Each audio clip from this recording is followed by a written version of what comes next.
Hagerty is the world's largest provider of specialty insurance for enthusiast vehicles and supports keeping car culture alive through youth programs, the Historic Vehicle Association, the RPM Foundation, and more. Hagerty is home to key programs such as the Hagerty Drivers Club, Hagerty Drive Share, Hagerty Valuation Tools, the Hagerty Drivers Club magazine, and much, much more. For more information, visit their website at Hagerty.com. PCA Sim Racing is proud to have Hagerty Motorsports as its 2021 title sponsor.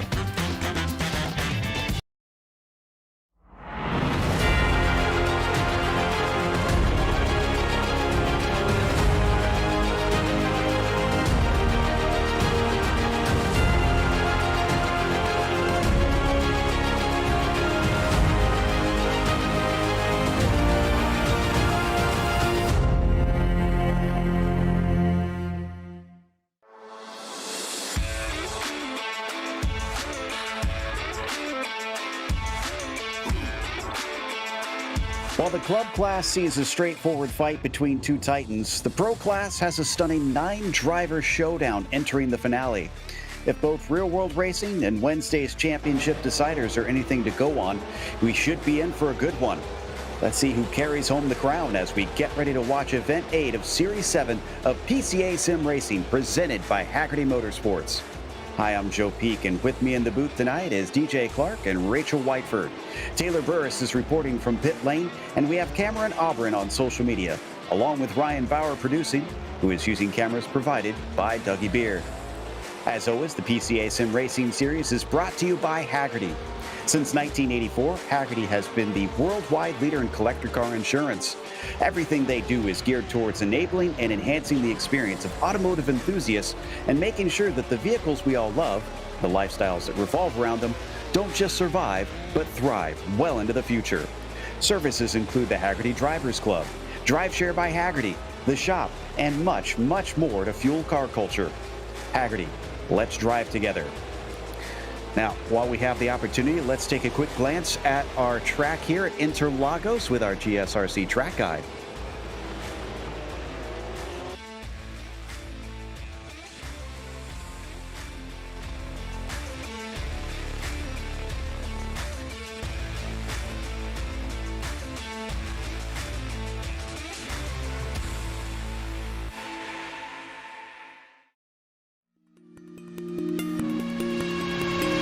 Welcome to Autodromos Jose Carlos Pache. Most fans and drivers simply know this place as Interlagos. Starting life as an absolute behemoth of a circuit, this Brazilian track was eventually truncated to the version you see today. Having hosted Formula One for roughly 3 decades, it's become very well known on the international stage.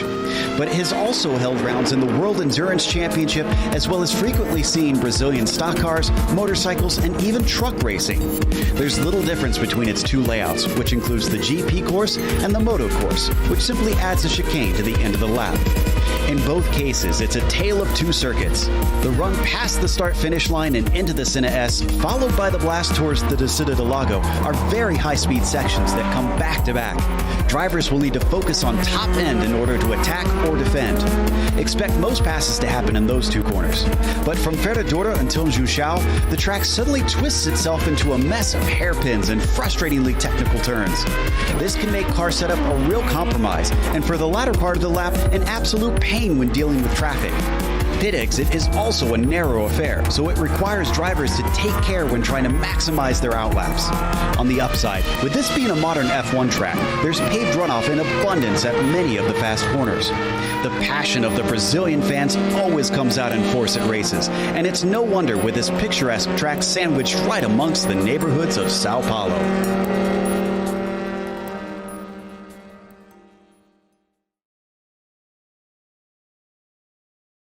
Well, DJ, from what we saw on Wednesday night, this should be a fun one with these Porsches.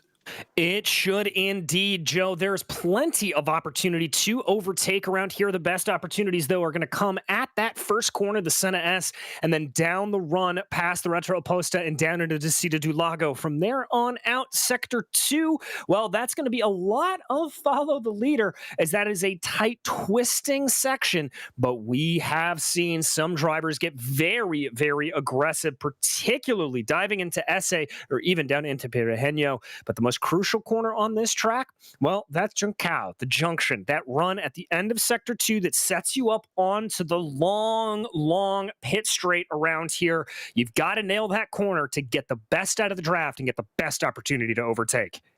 We saw that plenty on Wednesday night, but as the cars get ready to grid up, it's time to bring you our sponsor, Michelin. Michelin is the presenting partner for the club class in 2021, as well as the official tire of IMSA. They also manufacture and sell tires for every type of vehicle, including airplanes, automobiles, bicycles, earth movers, farm equipment, heavy-duty trucks, and motorcycles. Michelin also offers a full range of innovative services and solutions that help make mobility safer, more efficient, and more environmentally friendly. Find more about Michelin at michelinman.com. As we take a look at our grid, it is Glenn Dennis on the pole today with Logan Grado in second and Ed Nelson starting from P3. Tamer Elbaga will be in fourth, followed by Nikki Chan, our points leader, starting in the inside of row 3. Lyle Eddy will be in sixth, followed by Lacroix in seventh, Ian Simon in eighth, Michael Patterson in ninth, and Ambrosino in 10th. DJ? Starting off in 11th, it will be Michael Patterson, followed by Curtis Crummell with Ken Eskridge and John Martin behind them. Mario Gonzalez will be 14th, followed by Organ Gerlap with Robert Cottle and Brett Holmes behind them. Jeremy Mazzarello will be 18th, followed by Austin Bucket, and Terrence Tong rounds out your top 20. 21st is J.R. Gregory with Klaus Nielsen in 22nd, Kevin Douglas 23rd. In Tubman 24th, Gary Reese 25th with Cliff Kea 26th. Stephen Camp 27th, 28th is Andrew Elsom, Richard Franco 29th, with Peter Sigoni in 30th with Patrick Gill, 31st, Bruce Robinson 32nd, and Paul Netto in 33rd. And we've got Gil, Robinson, and, we already went through the back three, pardon me, as we get ready to take to the green flag here very quickly. Rachel, based on what we saw on Wednesday night with the talent level just getting bigger and bigger here with the club, what are you expecting to take place in this race? It's going to be tough, it's going to be tight quarters, and it's going to be fast, and it's going to be furious. And there'll be no Vin Diesel here. There'll be no doing it for family. Doing it for family. No, we'll be racing hard here, but it's going to be really tough. This track is hard work. It's narrow, and there's so much elevation change. Tires will get really warm here. Yeah, temperatures are pretty hot currently, so I expect that to be an issue if they keep pushing. As we get ready for the green flag, Glenn Dennis takes it, and it's not the greatest of jumps over Logan Grado as they come down towards the Senna S. Logan is at least side by side, but he doesn't have a nose ahead yet as they hit the braking. Still, they are dead even. Now with a shorter line, it looks like Dennis will be able to take that lead away. Behind them, most everybody going too wide through there. Oh, we got a bit of a spin. Someone parked sideways across the track. Someone else spins off into the Curve de Sol, but it looks like regardless of that, we are clean. No, we're not. We got a big one.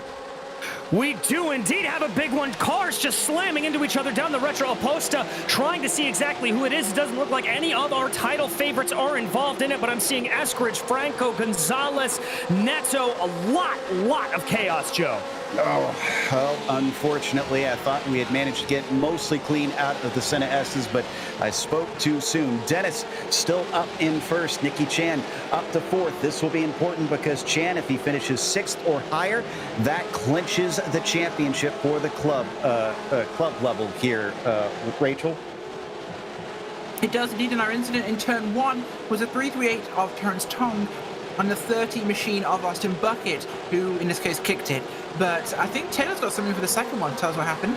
Yeah, looking at the incident right here, it started with Tamer Elbaga, who got loose coming out of that corner, made hard contact with the Armco barrier, collected multiple drivers, one of them, of course, being Aaron Ambrosino, who ends up on his lid, along with several other drivers, including Organ Gorlap and Ken Eskridge, involved heavily with serious damage. Throw in Mario Gonzalez as they head down the back straightaway. So very critical for some of these drivers who are in contention for a championship in the top 10 in points. But as far as none of our main two competitors, they are not involved with this incident. Glenn Dennis is doing what he needs to do right now, leading the race, trying to take maximum points, but it is not completely in his hands. You see him on screen being chased by Grado, who certainly had a good start, but couldn't try and make the pass around the outside. Not close enough down into the Descida del Lago here, DJ. No, not quite close enough. And there looked like a little bit of a bobble coming out of the Descida del Lago, and it looks like that is going to be Ed Nelson taking advantage of it. He'll be to the inside as they work their way up through Ferradura and through the horseshoe. Nicky Chan also looking a little interested. Oh, but not able to get by. Things finally settled down a bit. Taylor, I believe you have more information on this whole situation. Well, pretty much it's a two-horse race for the championship here in this class. Nicky Chan and Glenn Dennis are the two that are battling for the championship. For someone like Nicky Chan, he just has to stay within the top 6 to clinch the championship, even if someone like Glenn Dennis wins the championship. However, if Glenn Dennis wins the race or at least finishes 7 positions ahead of Nicky Chan, then Glenn Dennis will be your champion for the class. So keep an eye on seeing how they go. Nicky Chan may be consistent and just try to finish out this race where he's at, but Glenn Dennis needs to try to have a little bit of luck on his side to take home the championship. Could Lacroix maybe be that luck? He's getting close to Nicky Chan right now. Shows his nose just a little bit, but not enough. It's not a serious attempt. So the 64 remains in P5. But Rachel, they have stayed quite tight here in these first couple laps. Yes, they are. And of course, these guys really pushing this one at the moment. Down into Pinarino here for these cars through the big 180 bend.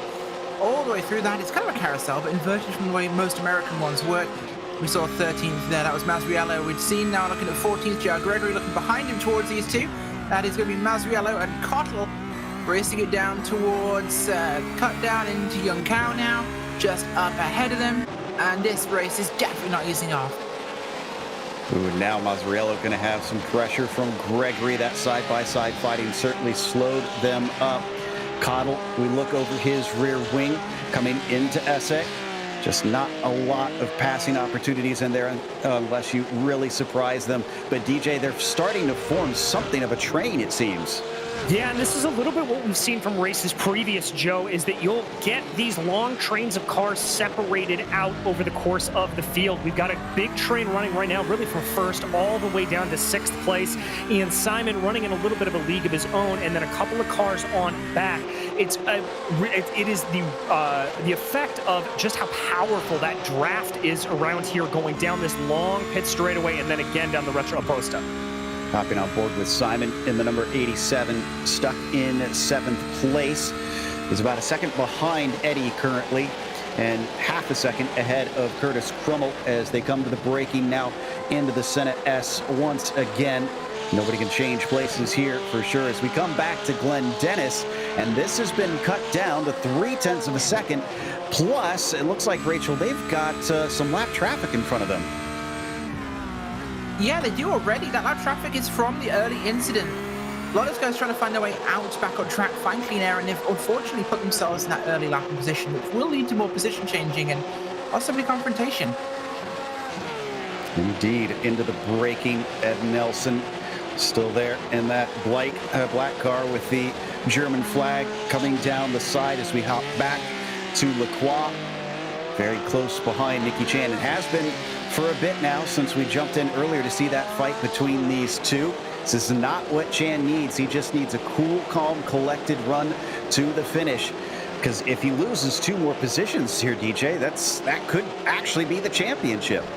It could indeed, Joe, but he has been gaining a little bit on Logan Grotto in front of him, and now as they come through that all-important junction corner, eyes are going to turn to Chan. We ride on board. He got a better jump there out of the corner. I think he's going to be able to get a move done here on the 2 as they work their way past Subidos dos Boxes, trying to find something. He's just waiting for the right opportunity to pull out from that draft, thinks about it, takes a little bit of a half on the inside, and then pokes his nose. That is going to be Grotto, forcing him to go the long way around. Coming up into the braking of the first corner once again, and he is deep on it. Chan really wants to try and get himself safer in this, but it's not going to work.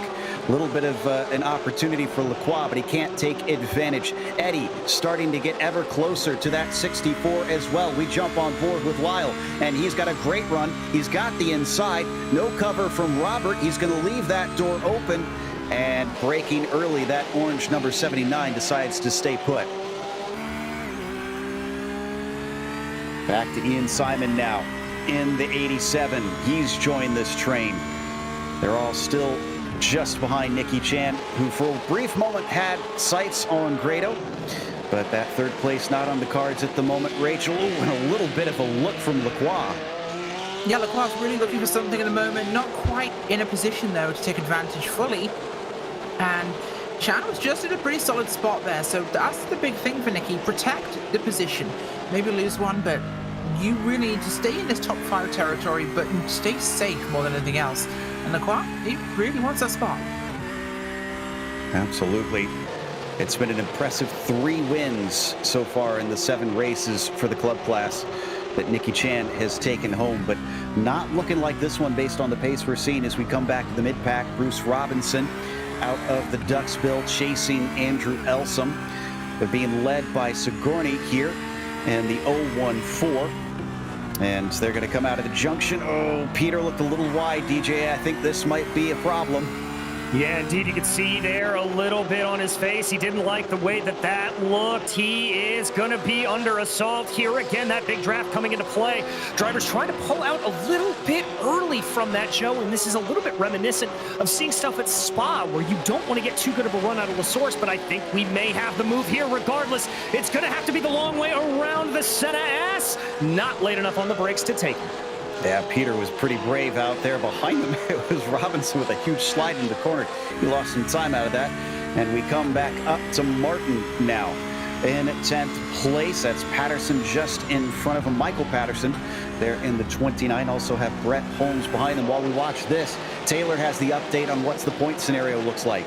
Well, right now, it's no major changes for your top 2. It's still Nicky Chan over Glenn Dennis by just shy of about 8 points right now. But the big news is, due to the fact Travis Brody did not start tonight's race, this moves a couple of other drivers up through the point standings, such as Robert LaCroix, as well as Edward Nelson, and also J.R. Gregory. They now move up further into the top 5 in points as they run right now. So some big points gains and point losses, as Travis Brody, it looks like to be starting, or going to be finishing the championship in 7th after starting 3rd before tonight's race.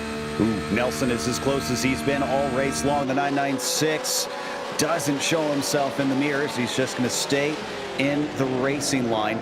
But now they have really caught Terrence Tong, and they're going to get even closer to Kevin Douglas as well.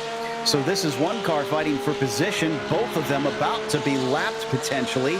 Down to the inside, Terrence Tong, who gives us his onboard view there, should hopefully have this one done. No, a little bit of a fight back from Douglas, and this spurs on Ed Nelson to give it a shot. It doesn't pay dividends, but he is starting to hassle that 20 car of Glenn Dennis. He certainly is, Joe, and I thought there for a second that was going to be Nelson trying to take a look down to the inside in the second part of the Descida do Lago, but he's now just going to have to hold up behind Terrence Tong, taking a little bit of a wider entry there through Essay. That slowed down Glenn Dennis a little bit. The problem between Reese and Garopp, I'm not sure what caused this. We'll see if we can get Taylor to check that one out. But down into the infield portion here, just a stream of cars out of the infield portion almost at this point, and going around the outside of Kevin Douglas. This is an awkward line for our points leader, Nicky Chan. And in fact, that gives an opportunity 3 wide, and somehow they come out the other end. Rachel, I thought that was going to be a wreck for sure. A really brave opportunity to take there, but perhaps a bit too brave. They managed to make it through, but wow, risky for this stage of the race. That was Lyle Eddy, who is trying to get through on the lap traffic and attempted to pass on Lacroix. Didn't quite work out. We ride on board with Robbie now. And Nicky Chan just in front of him. That is Grado, who he is catching up to. And looking back there was Little bit of swapping around as they continue to try and get by some of those lapped machinery on board with Crummell in the 41, looking up to Ian Simon. Yeah, Joe, it looked like he was going to be able to maybe try to hold out through the Senna S, but just fell back a little bit. That was Kevin Douglas, the driver that caused a little bit of a problem there for Chan and Lacroix. They were just running kind of in this mishmash. And Chan just lost the spot to Lacroix. That's down to 5th place. This, again, could have championship implications. He is now one spot away from the farthest back he can be and take the championship with Glenn Dennis chasing. So this is incredibly important. But as we watch on board with P6 driver Lyle Eddy, Taylor, I see both Baralt and Reese have joined you in pit lane. They certainly have after some significant damage. Gary Reese, of course, being penalized for an incident causing. Geralt, though, however, made a little bit of contact on that previous lap heading into the City of Interlagos as they worked their way through. But unfortunately for Geralt, he also looked like had to serve a penalty when making that contact. As we see Rice try to get right in front of him, pull a little bit of a slide jump while passing underneath him, but unfortunately got into the back bumper along with a couple of other cars who were collected in the incident, Cliff Kayer and Klaus Nielsen. Meanwhile, we watch from on board Simon. Simon says, give me that spot, and he's going to try it around the outside. Through the first corner, contact between Eddy and the lap car of Terrence Tong. I think Eddy managed to get away with it, but Tong certainly looked a little out of sorts, and that causes Simon to check up. Behind them, Crummell sees a chance. John Martin goes by the lap car of Kevin Douglas. Going to stay off to the right-hand side. Tong does not want any part of this, but braking early, and my goodness, things got scary as cars try to find position. That is incredibly busy, guys. I mean, DJ, these guys are all over each other. What are they doing here? This is so early. We're only maybe, 15 minutes into this thing? And they're racing like it's the last race of the season, of course, but there's so much more to lose than there is to gain.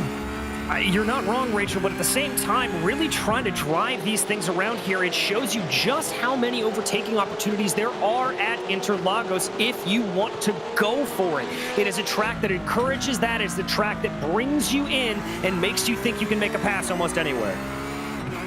We're in 10th place, Brett Holmes.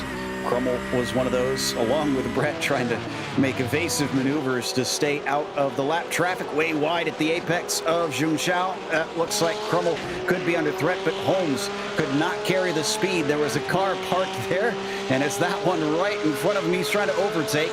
Holmes carrying himself up towards the start-finish line in that number 6. Don't think it's going to be enough draft here, Rachel. I think we'll have to try and size him up down into the City of Interlagos.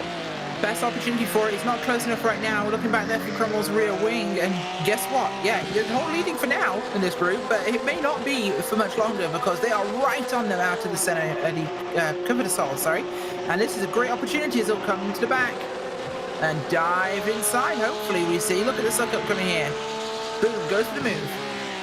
It's got the apex, but no, the door gets shut. Crummell was very brave on the binders there, and he is going to deny Brett Holmes once again. That car behind them, don't worry about that. That's Kevin Douglas, still a lap down car along with Tong, so they're not in the fight. We come back to Nicky Chan, has lost about 7 tenths to Lacroix, so he's not dropping away here, DJ, but at the same time, he's not really threatening to try and retake the spot.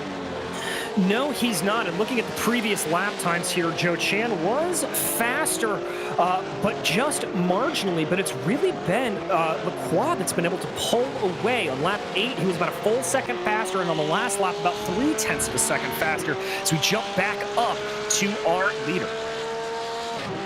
Yeah, Glenn Dennis still at about 0.8 of a second. Certainly hasn't been easy breathing for the number 20, with Nelson never being much more than about a second behind him so far in this race. Back to Brett Holmes. Here we go again. Another shot at things. Is this going to be the one he was looking for last time? Crummell holding the inside, just places it smack dab in the middle of the track. Looks like Holmes going to decide on the outside. No, he's going to sell him a dummy. It sticks it into the inside. That's going to spin Crummell around. He slides off into the grass, Rachel, and is going to have to try and make that up. Oh, that's a big one, and that has implications for those two, of course, but we'll see the replay here. coming down on board with Holmes. And you'll see them now on the run towards start-finish line. A bit tight across that pit exit line, and he'll go for this move here. Second time attempting it. Maybe a little bit of frustration there. Goes to the outside.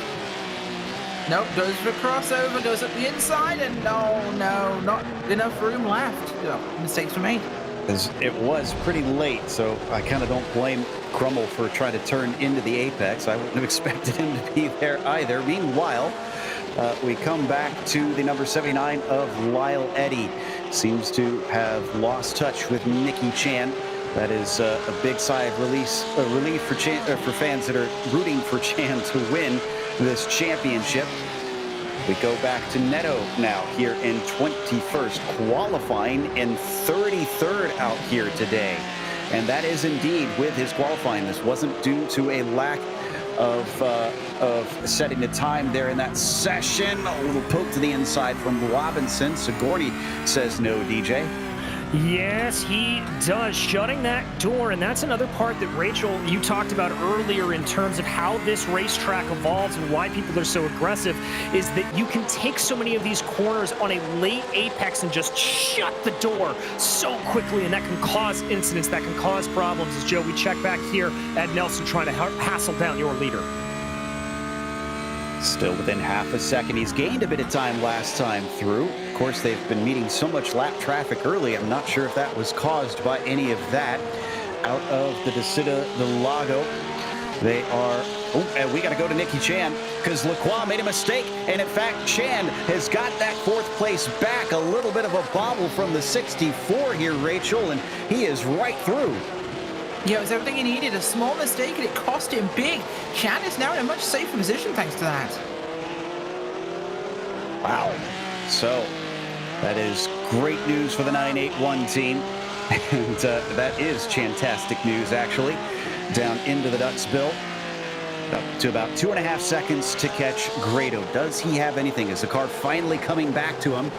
Or was he maybe playing it cool out there, try and keep the tires cool, DJ, as we come to Mazzariello? That could be what's going on, Joe. It's 114 degrees out on track right now, as that was Mazzariello almost getting up into the back of Patrick Gilles there right in front of him, going down into SA as now they dive their way, that was going down into Bico de Pato as they work their way around. But yeah, 114 degrees out on track right now. Very, very hot, very easy to overheat these tires. Robert wants his spot back, but he's not close enough into the Senna S and goes a little wide there coming into the Curva de Sol, maybe overdriving it a bit, trying to get himself back in position to attack on our current points leader down Loretta Aposta. 0.6 of a second between the pair of them, Rachel. Yeah, that's super close. Not quite close enough for a move, though. You really want to be under a half a second to be in an opportunistic position, because you've got to gain that time quickly enough on the straight to be able to make the move by the end. As you see here on Mazzariello, he's going to get a good chance to suck up here and go for a move from 15th. But will he be close enough with the door being so easily closed? I don't think he will. And the door wasn't closed, though, and a little bit of that AstroTurf on the outside for Patrick Gilles. Slows his acceleration. Mazzariello's got a nose ahead, but he's on the outside, coming to Ferradura. And he knows the deal there. He's not going to try and keep that side by side. He slots back in line, DJ. Does indeed. Still 25 minutes or so left to go in this race. He doesn't need to push too hard here, but he is going to be in prime position. He's under half a second here, tucked up behind Glenn Dennis. That's enough to get a good effectiveness of the draft. I would say you normally want to be about between 0.3 or 0.4 back coming off a junction, so he may not be able to get the move done here, but he'll certainly be able to apply some good pressure. This has got to be tough for Dennis. He needs a clean race for those 4 bonus points, but at the same time, he needs this victory as we come back once again to the battle for 4th place. And Lacroix has recovered finally. Looks like, oh, and this time it is Nicky Chan who goes a little bit wide off of the Senna S. Now he knows that he is going to be under threat down the Loretta Aposta. He covers off immediately. Robert having to go the long way around. We've had some interesting results from this in the past. Who is it going to be? It looks like it's going to be Chan. Lacroix just sends it in way too deep, Rachel. Yeah, he tried to go around the outside, which is possible, really, but I think he just cooked it a little too hard, trying to just give it extra speed to carry around the outside, and it unfortunately, unlike for Eminem, was not successful. Well, meanwhile, looking there at Eddie being chased by Ian Simon once again. We hop on board looking through his helmet cam coming out of the Little Pine Tree and into Vico de Pato.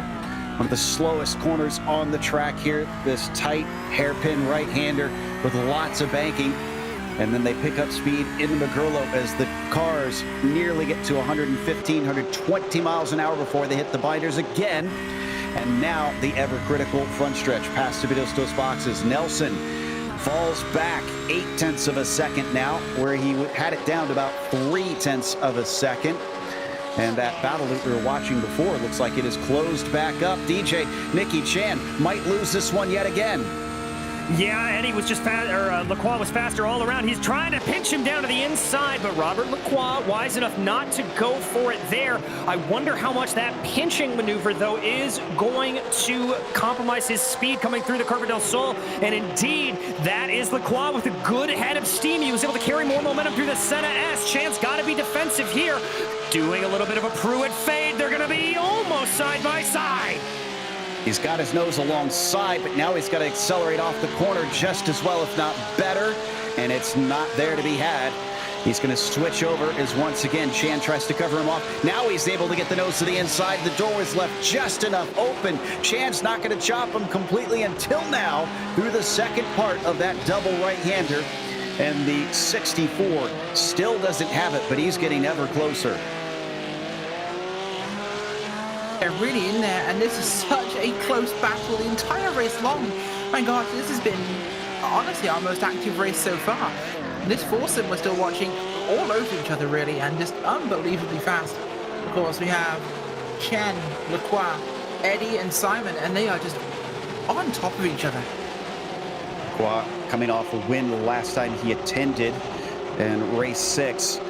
He wasn't around for Oulton Park, so looks like he's just carrying the momentum on, although it's not looking like a win.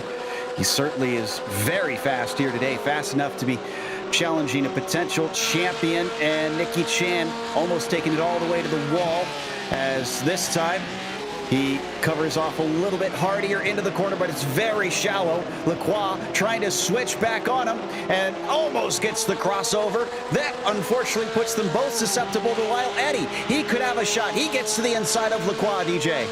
He does indeed, and he's going to get a little bit of benefit of the draft up there from Chan in front of him. And that is Ian Simon also trying to take a little bit of a look-see-do there. Going to look like they're almost going to be side by side. That's Eddie diving in very deep as they come through the second part of the Retro Aposta. It's going to be a drag race up the hill between Lacroix and Eddie. Robert still has the inside. Lyle trying to take this one in deep, but now he's got to get back in line just in front of Simon, who thought he had a chance at things, but it's not there. That is John Martin also catching up. Now it's become a 5-car train, Rachel, for this 4th place. Yeah, it really has, and what a huge difference there.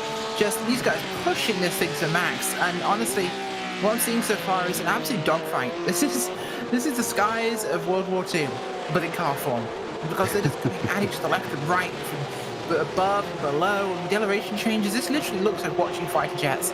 Obviously, that would have been piston aircraft, but who's counting? We're in Brazil. They didn't really take part. Yeah, Ian Simon now gets himself a great opportunity. Past Subidos dos Boxes. Lyle Eddy, is he going to hug the inside once again? Yes, he is. And Simon doesn't even wait for it. Now he switches back. He sees this little bit of an opening and going way far into the corner. Thought he was going to make contact with Lacroix. Looked like Eddie almost outbraked himself. No change of positions, but things remain incredibly intense.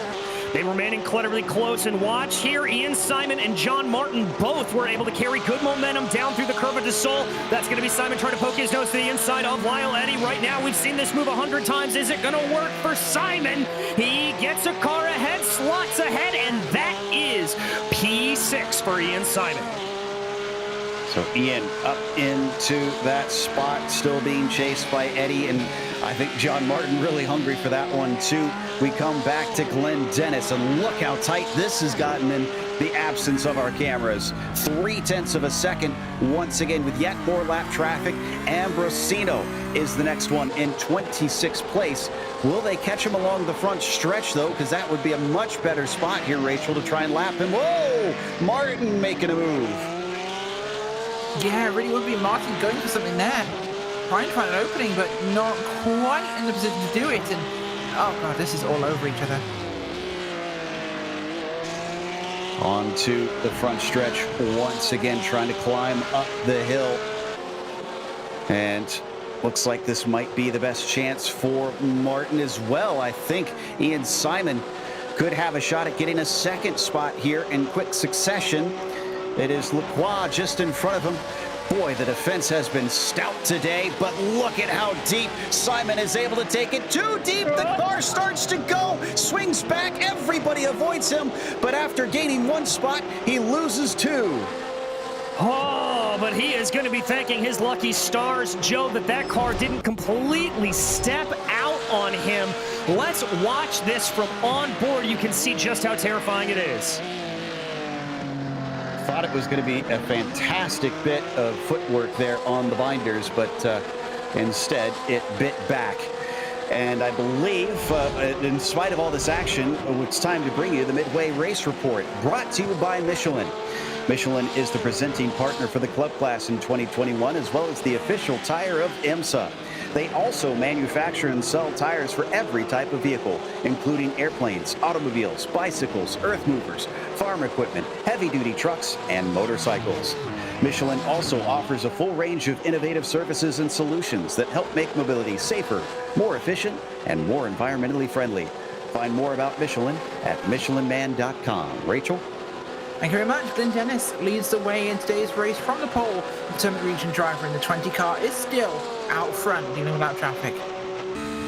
Started in third place, now in second, the Pacific Northwest Region's Ed Nelson in that 996 machine, putting on a great show here. Really trying to chase down Glenn, only a second apart.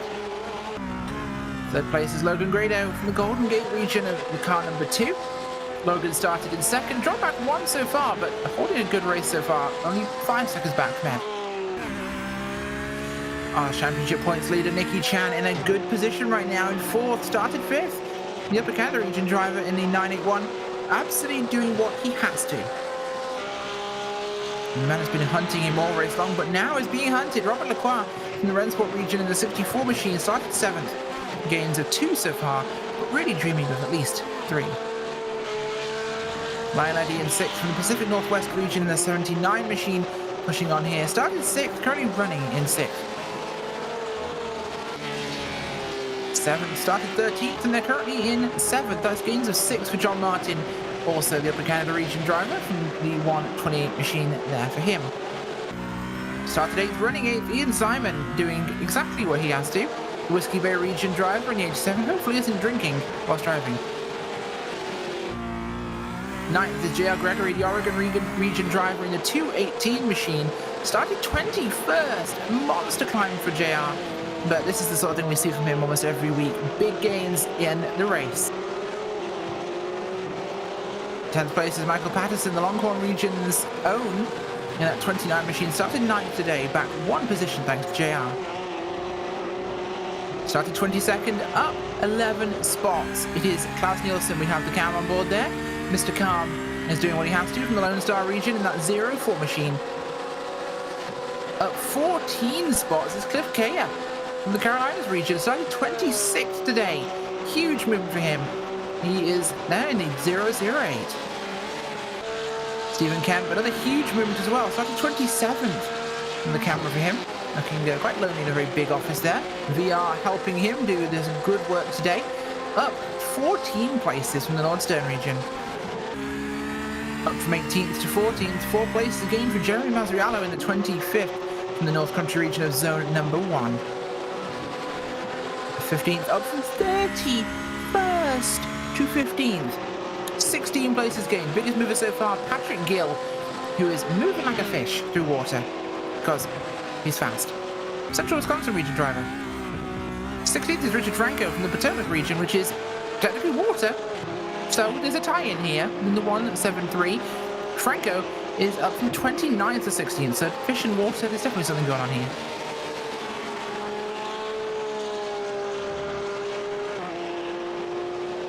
As we move on to the 17th position, we'll find Andrew Elson from the Peach State region, started in 28, having a nice little bit of a move up through the field right now in his very plaid Porsche as he works his way towards the back half of the course. Moving on to 18th is Paul Nato in the number 31. The Upper Canada region driver started in 33rd, has moved up to that 18th spot, but he has a little bit of company behind him. It's the 386 of Bruce Robinson right there behind him in his beautiful sim rig as he started in 32nd, so a great drive for him so far as he has his direct drive Fanatic wheel on his sim rig right here. Rounding out your top 20 will be Oregon Gorlap from the Rally Sport region. Oregon had a couple of issues in the opening stages of the race, but was able to recover nicely, and of course started 15th, so lost the 5 spots here so far. 21st is Curtis Crummell from the Carolinas region, and the car 41 started in 11th, so has lost close to 11 spots, make it 10 spots now as he works his way through the field to try and recover. 22nd is Peter Sigourney from the Northeast region, started in 30th, so he's gained 8 spots since the start of the race, looking to see if he can gain a few more. 23rd is Robert Cottle from the Intermountain region. He's working his way through the Senna S's great drive right now after starting in 16th, needing to recover some spots.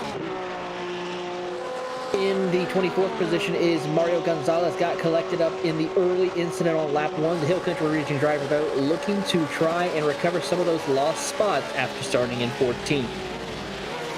He's one of our biggest losers here tonight, but the driver in that DuPont liveried Porsche, Tamer Albaga from the Risentoto region, started 4th, is now running in 25th, the last car on the lead lap.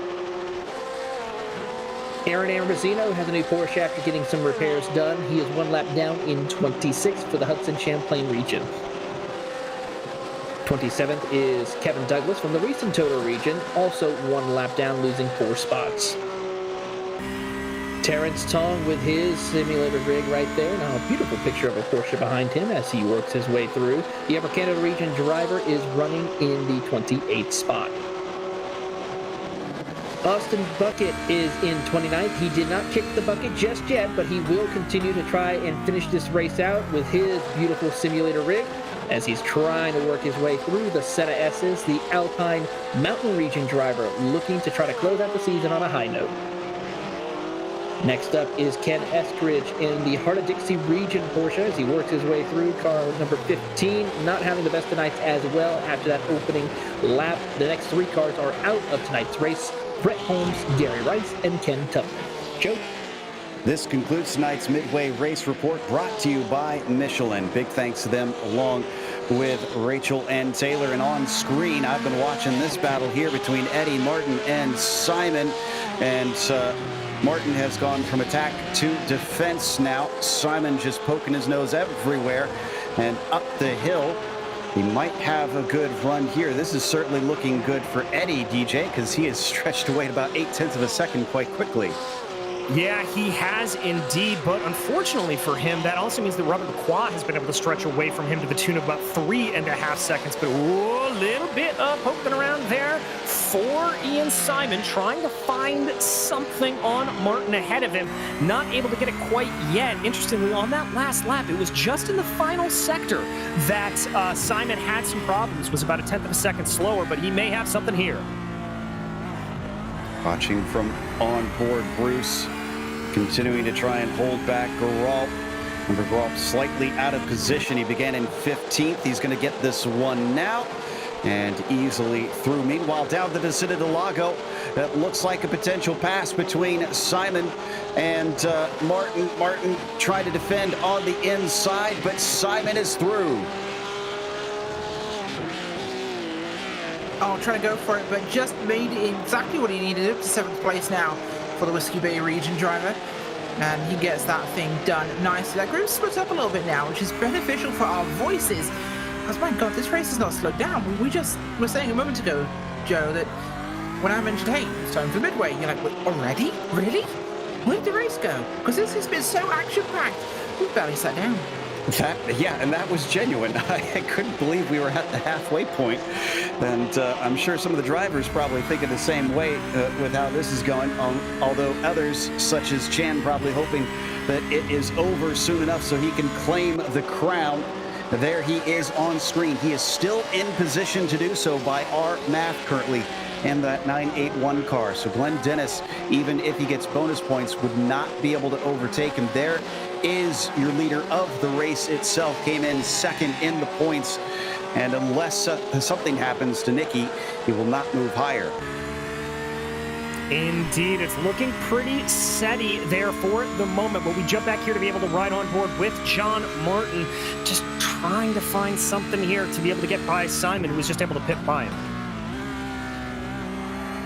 Simon's been working on this for a minute now, so Martin in the 128 will probably have to work pretty hard to get it back, considering how difficult it was for that 87 to try and get the overtake done down through Ferradura and up towards the braking of Essa. This is about the calmest it's been, as you were saying, Rachel.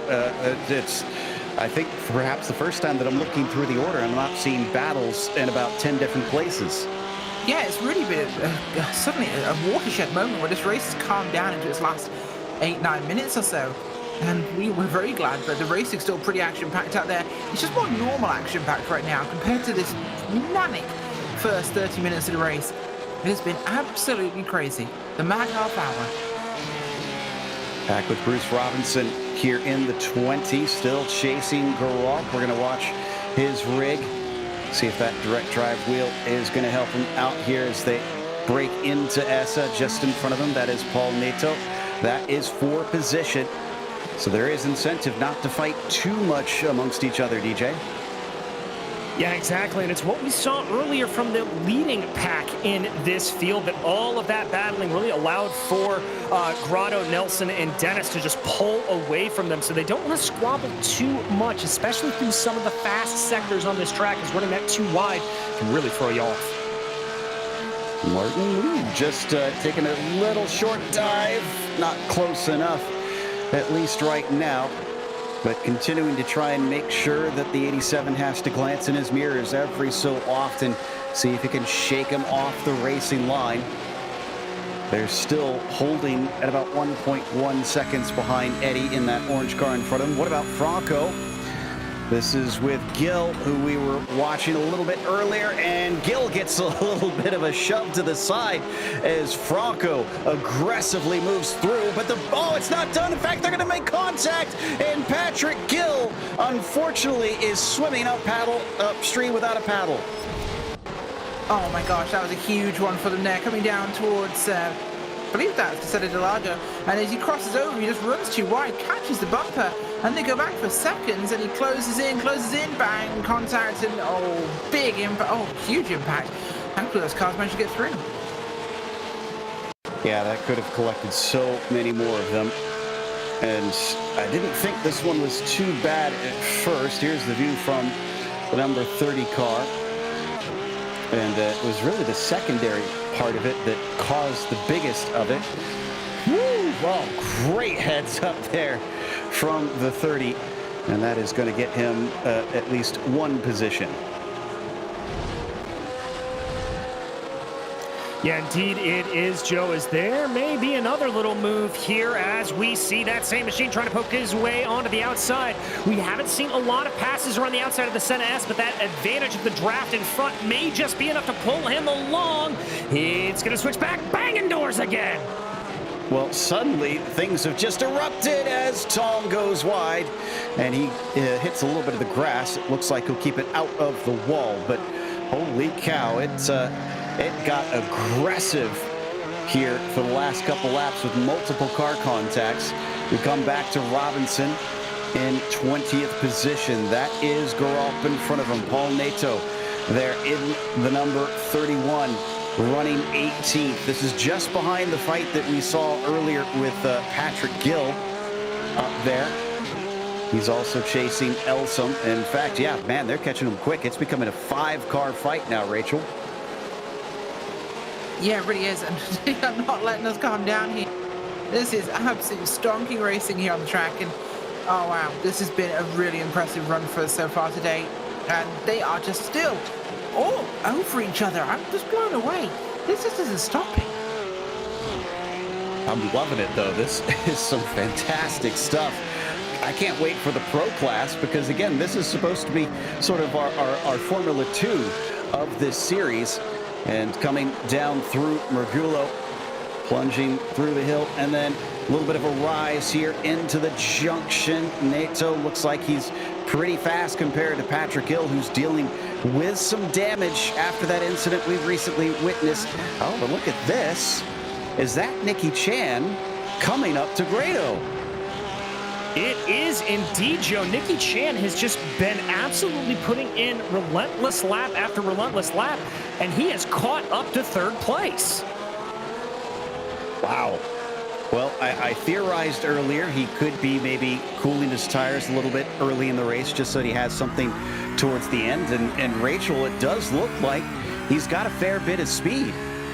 He really does. Maybe he's been saving a lot this race, but Nicky Chan's looking very, very, very quick. And, wow, that looks like a third place could be very much within grasp as Logan Grado is not far away. And Ed Nelson's up the road, but he's maybe within touching distance if something goes wrong. Of course, that car just ahead of the pair is a black machine looking back from Grado towards Chan here. He's hunting. He's hunting. Yeah, but as they come up into the braking zone, it looks like he's too far ahead. Yeah, if he gets past Logan, it's 2 minutes left to try and cut down on 7.5 seconds. I don't think he's going to catch Ed Nelson. Ooh, a little wide off the corner here from Nicky Chan as we ride on board, and that's not what he needed right then, DJ. He's not going to get the shot into the Lago.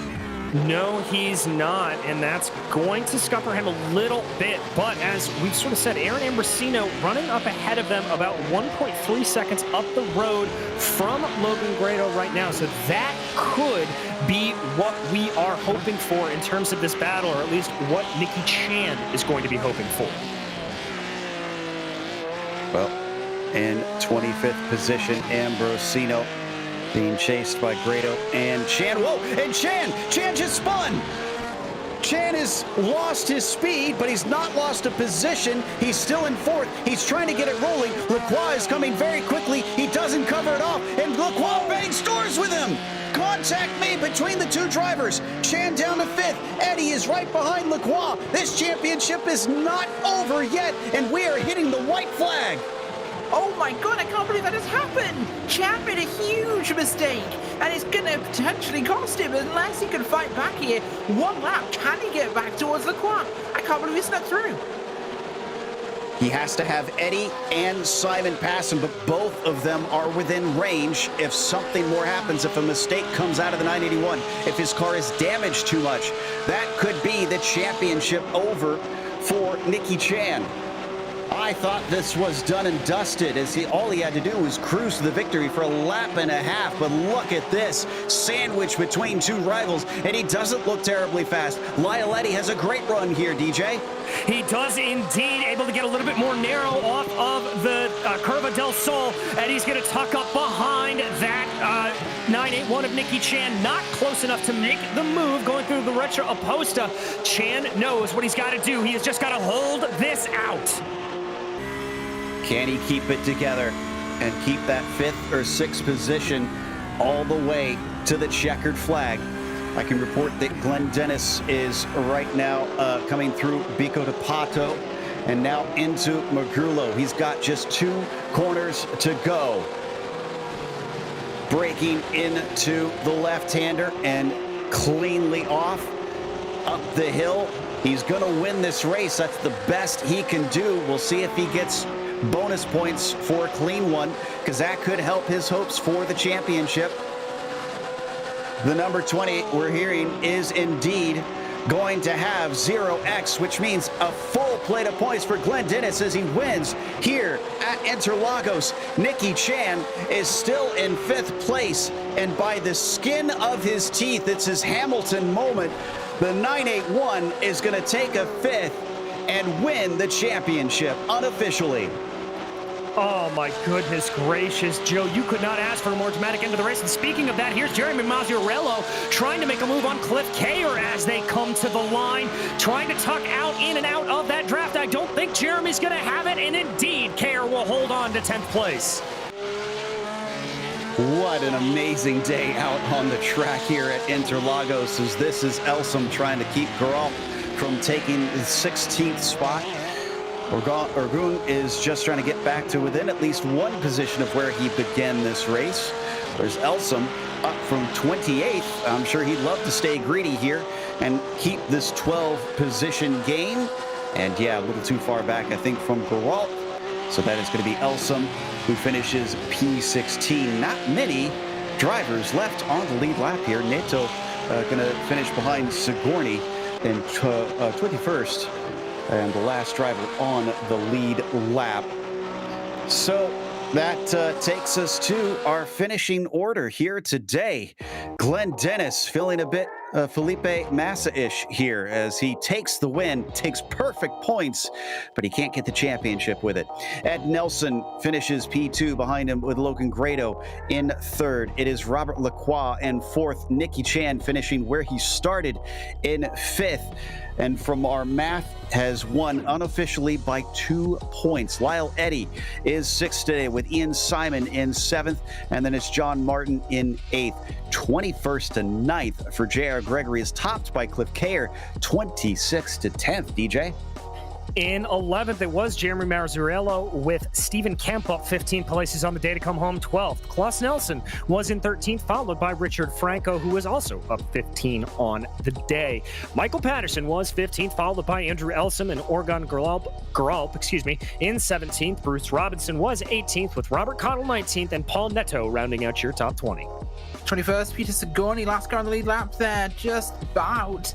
22nd, down one lap, Tamara Albago. 23rd, Mario Gonzalez.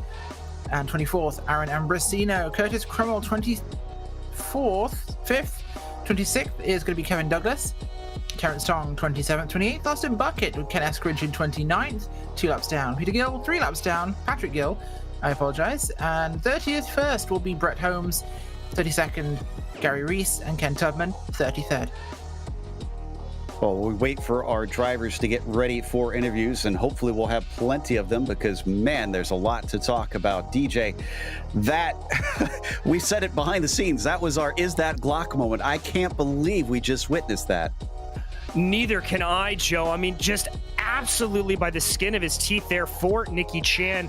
And it shows you what comes down on these races, Joe. It's so tough to be able to keep yourself concentrated for that full time of 45 minutes. Even a driver as experienced as Nicky Chan, just a little mistake can almost cost you for what was a near flawless championship for Chan.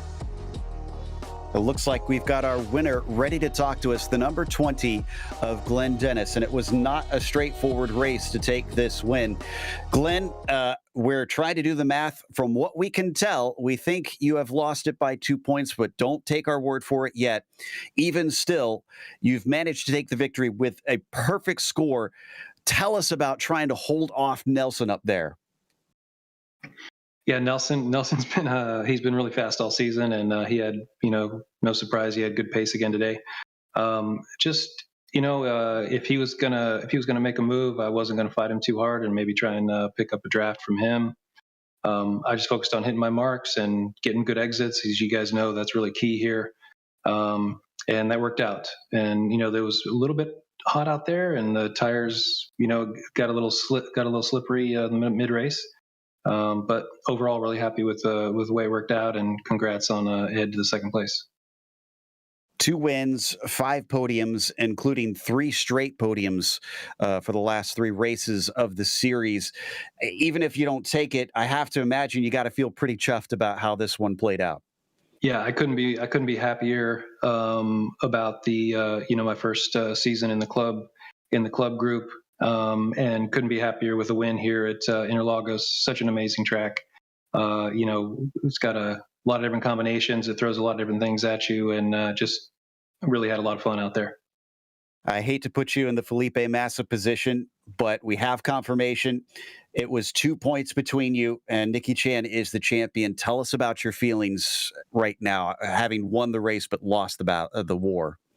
Yeah, hats off to Nicky, and congrats to him. All the way. He did a great job this season, and he deserves every bit of that championship.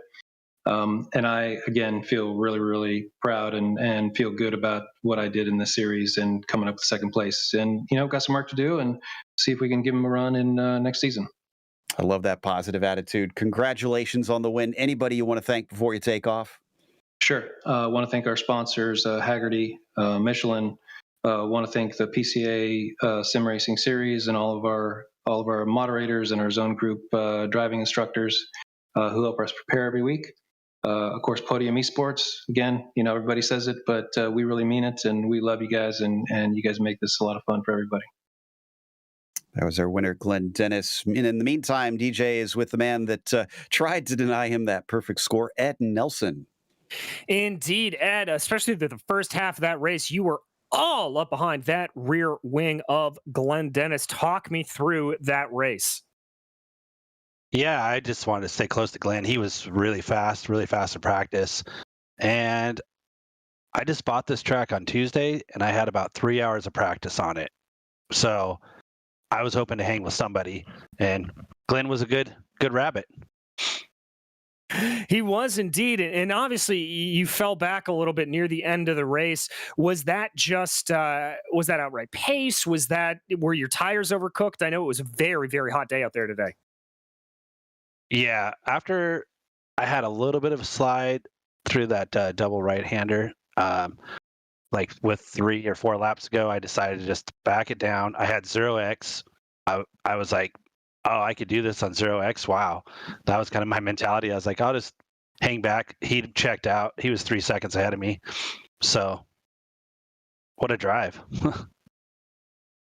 What a drive indeed, my friend. And anybody you want to thank for that drive that you made here today?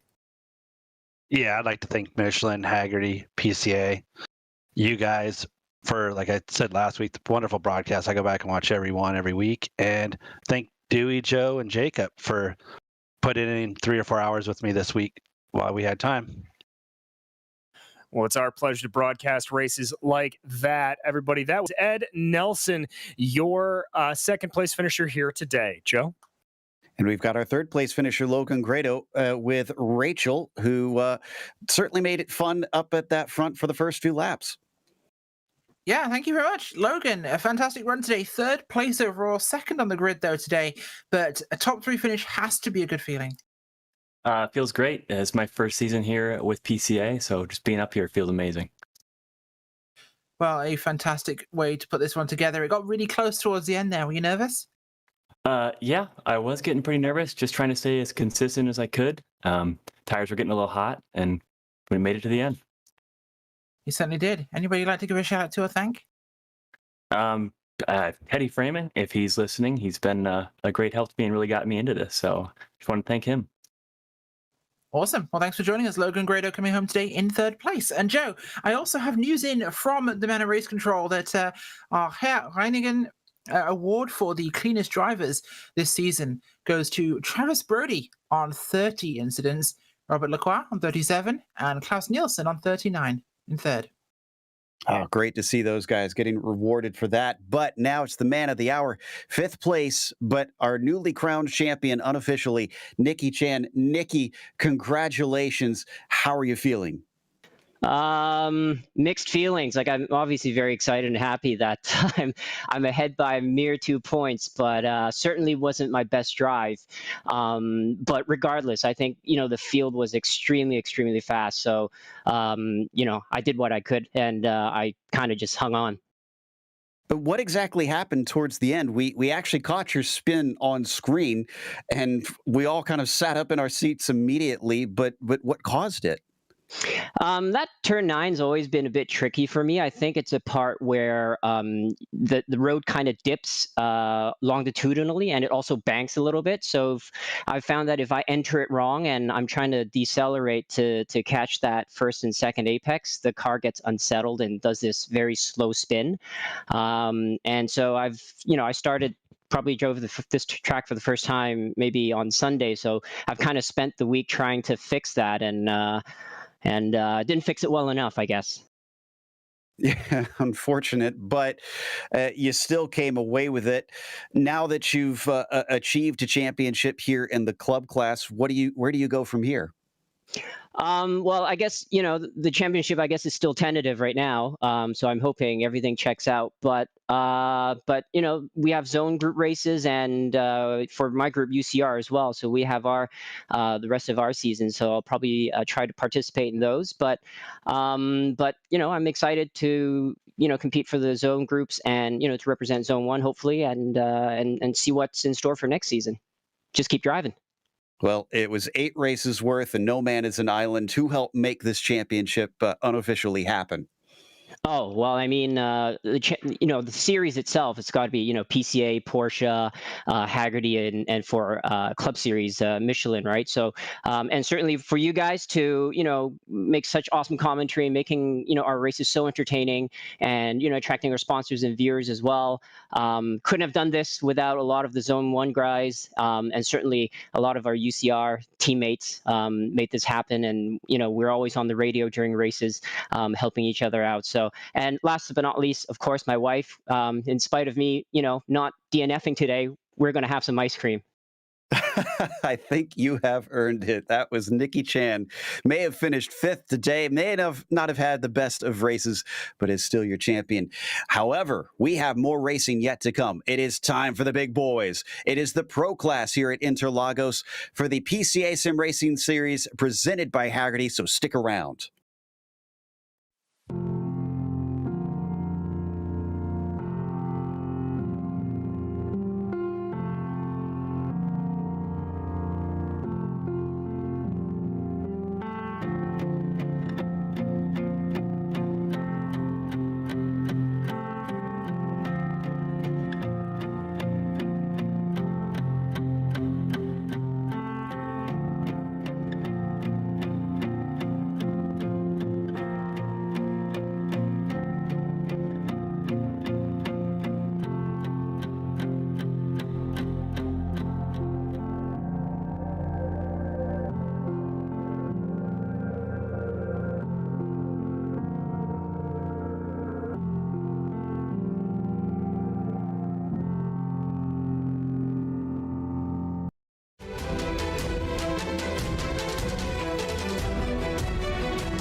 Hagerty is the world's largest provider of specialty insurance for enthusiast vehicles and supports keeping car culture alive through youth programs, the Historic Vehicle Association, the RPM Foundation, and more.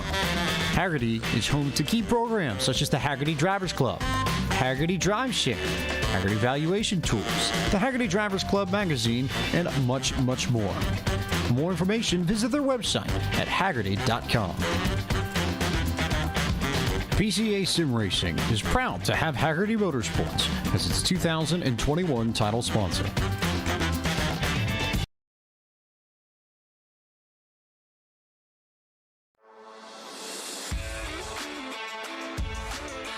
Welcome back to Interlagos. It is now time for the pro class. This is the top of the top, and this is the one that probably means the most to these drivers. So it'll be just as intense, if not more, out there here at this track. Before we get to the racing, we want to talk to you about our sponsor, Porsche.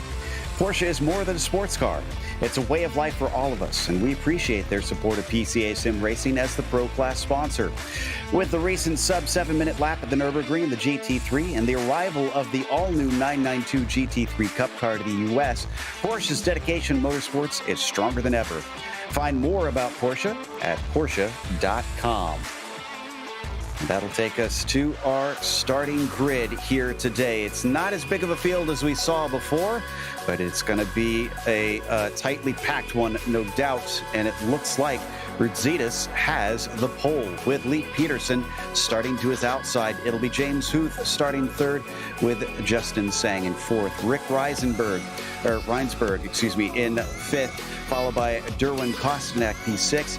You've got Chris Brown on the inside of row 4. Chris Pies starting to his outside. Ed Eisenring in P9 and Jacob Schum starting 10th. DJ? In 11th, it'll be Robert Rose, followed by Gabriel Albano in 12th with Brandy Objai in 13th, Jonathan Waltman in 14th, and James Tack in 15th. Charles Yao will be 16th, followed by Greg Fullwood and Joe Sinclair, with Dave Craig and Dewey Kang rounding out your top 20. And 21st, because he's really lazy, Jonathan Schum and Julian Velez in 22nd. So 22 cars taking to it. Now, we said 9 cars had a shot at the championship. Sadly, we do not have Rafael Amorim in here. I'm double checking to make sure we've got the rest of them out on track. Sang is here. Kostanek, Chris Braun is out there as well. Jacob Schum and Dave Craig. Robert Rose would be the last one, and he is. So, looks like only Rafael Amorim leaves us with 8 drivers able to take the championship. Some of them, indeed, giving us onboards. But up at the top of it is Leif Peterson in the 913, leading the way. The weird thing is here, DJ, is that those top 3 do not have drop points. So this one will be a little bit easier to figure out. Thank goodness from our end, Joe. We won't have to be doing nearly as many calculations. But yeah, those top 3, it's basically going to be a straight race between the 3 of them to see who will be able to come out on top. Hearing some interesting facts on Julian Velez's car. He's got the date of 8/8/2020 on his car, and that was the date of his daughter's birth last year. So very sweet gesture there from the 33 driver.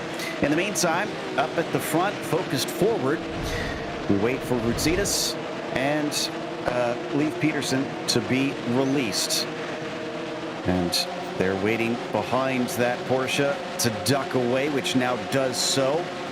Rudzitas gets the green flag, but it looks like he is no match for the start of Leif Peterson, who's already edging forward behind them, potentially 3 wide and setting it in deep. Kostanek wants a spot. He backs out of it, side by side for the lead, down into the first corner. Round the outside, Rudzitas denies Leif Peterson and retains first spot, DJ.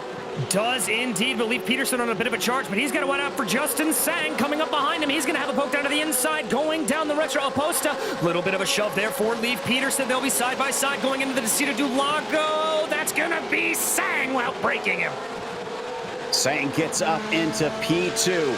So, as they come through into the Ferradura, Peterson wants it back, and he's going to try for it, but it's not there behind him. Kostanek stalking. He could surprise him down into Essed, but no, he's going to cover off the inside. Peterson is not messing around. Rachel? No, he's really not. He's going for this one completely today, and it is a huge, huge race for these guys. There's so much on the line, and even the googly eyes are concentrating really, really hard. He really is. Got to think that this is going to be nerve-wracking for Chris Pies in that 14. But speaking of which, Taylor, what exactly is the point situation? We mentioned a lot of people are involved, but how could this play out? Well, it's really a close one between Rafael Amorim and Leif Peterson. Point separating is just about 40 points to the good for Leif Peterson. He has to finish 7th or higher, even if Rafael Amorim wins. Now, Rafael, he can, of course, is not here today, so it changes the point standings a little bit more. Leif Peterson, he's going to have a little bit more help. Not only does he have to win the race, but Leif Peterson is going to have to be outside the top 15. But for someone such as Mr. Consistency himself, Leif Peterson, he is definitely going to be one who's going to not want to give up the spot very easily. Kosmak just took the third spot away from Peterson down into the Senna S's. We watch from on board. Leaf's view, little bit wide off the corner for the blue and white. The chrome number 913 now sizing him up as they come down into the horseshoe, Rachel. But I think he's too far back at this stage. Yeah, nowhere near close enough at the moment. It's, like I said earlier, you've got to be under half a second to have a chance here in Interlagos. Any further back and you are wishing and hoping, and neither of those things win motor races. He's getting it in there though, but there's plenty of time for this to sort of happen. It's early days, and it may not be like last race in complete chaos for 4 minutes. Yep, and Peterson is starting to lose touch as we watch from Rutsidas, who's also pulled away from Sang by about 0.7 of a second, finally getting themselves a bit of air. So I don't think we'll see any slipstream passes this time. All 4 of them pretty equal off of the junction. Pies, in fact, couldn't catch up to Peterson at all. Behind them, it still stays mighty tight. So maybe someone behind will start to erupt into a battle. In fact, James Huth could try and do something to Chris Pies. Let's see if old Googly Eyes can defend. Doesn't have to. In fact, he's going to chop down DJ just in front of Huth. Yeah, going to try to cut off some of the air on the front part of Huth's Porsche there, doing a good job of it as they come around the Curva del Sol now. We jump back here to the 770, looking like he may have a decent run on James Patak, but not quite close enough. Down the Retta Pasta and into the braking zone.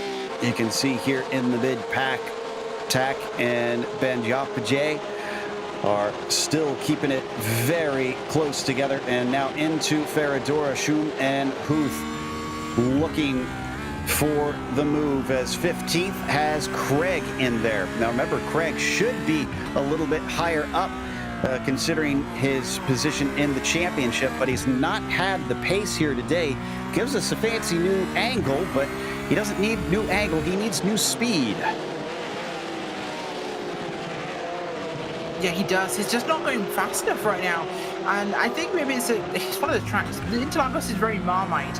And some people love it, some people don't. We're on board with Huth right now as he's right behind Pies and Co there. And if he wants to slice it up Pies, he is going to have to go and find a bigger knife. Certainly. Got to get his own.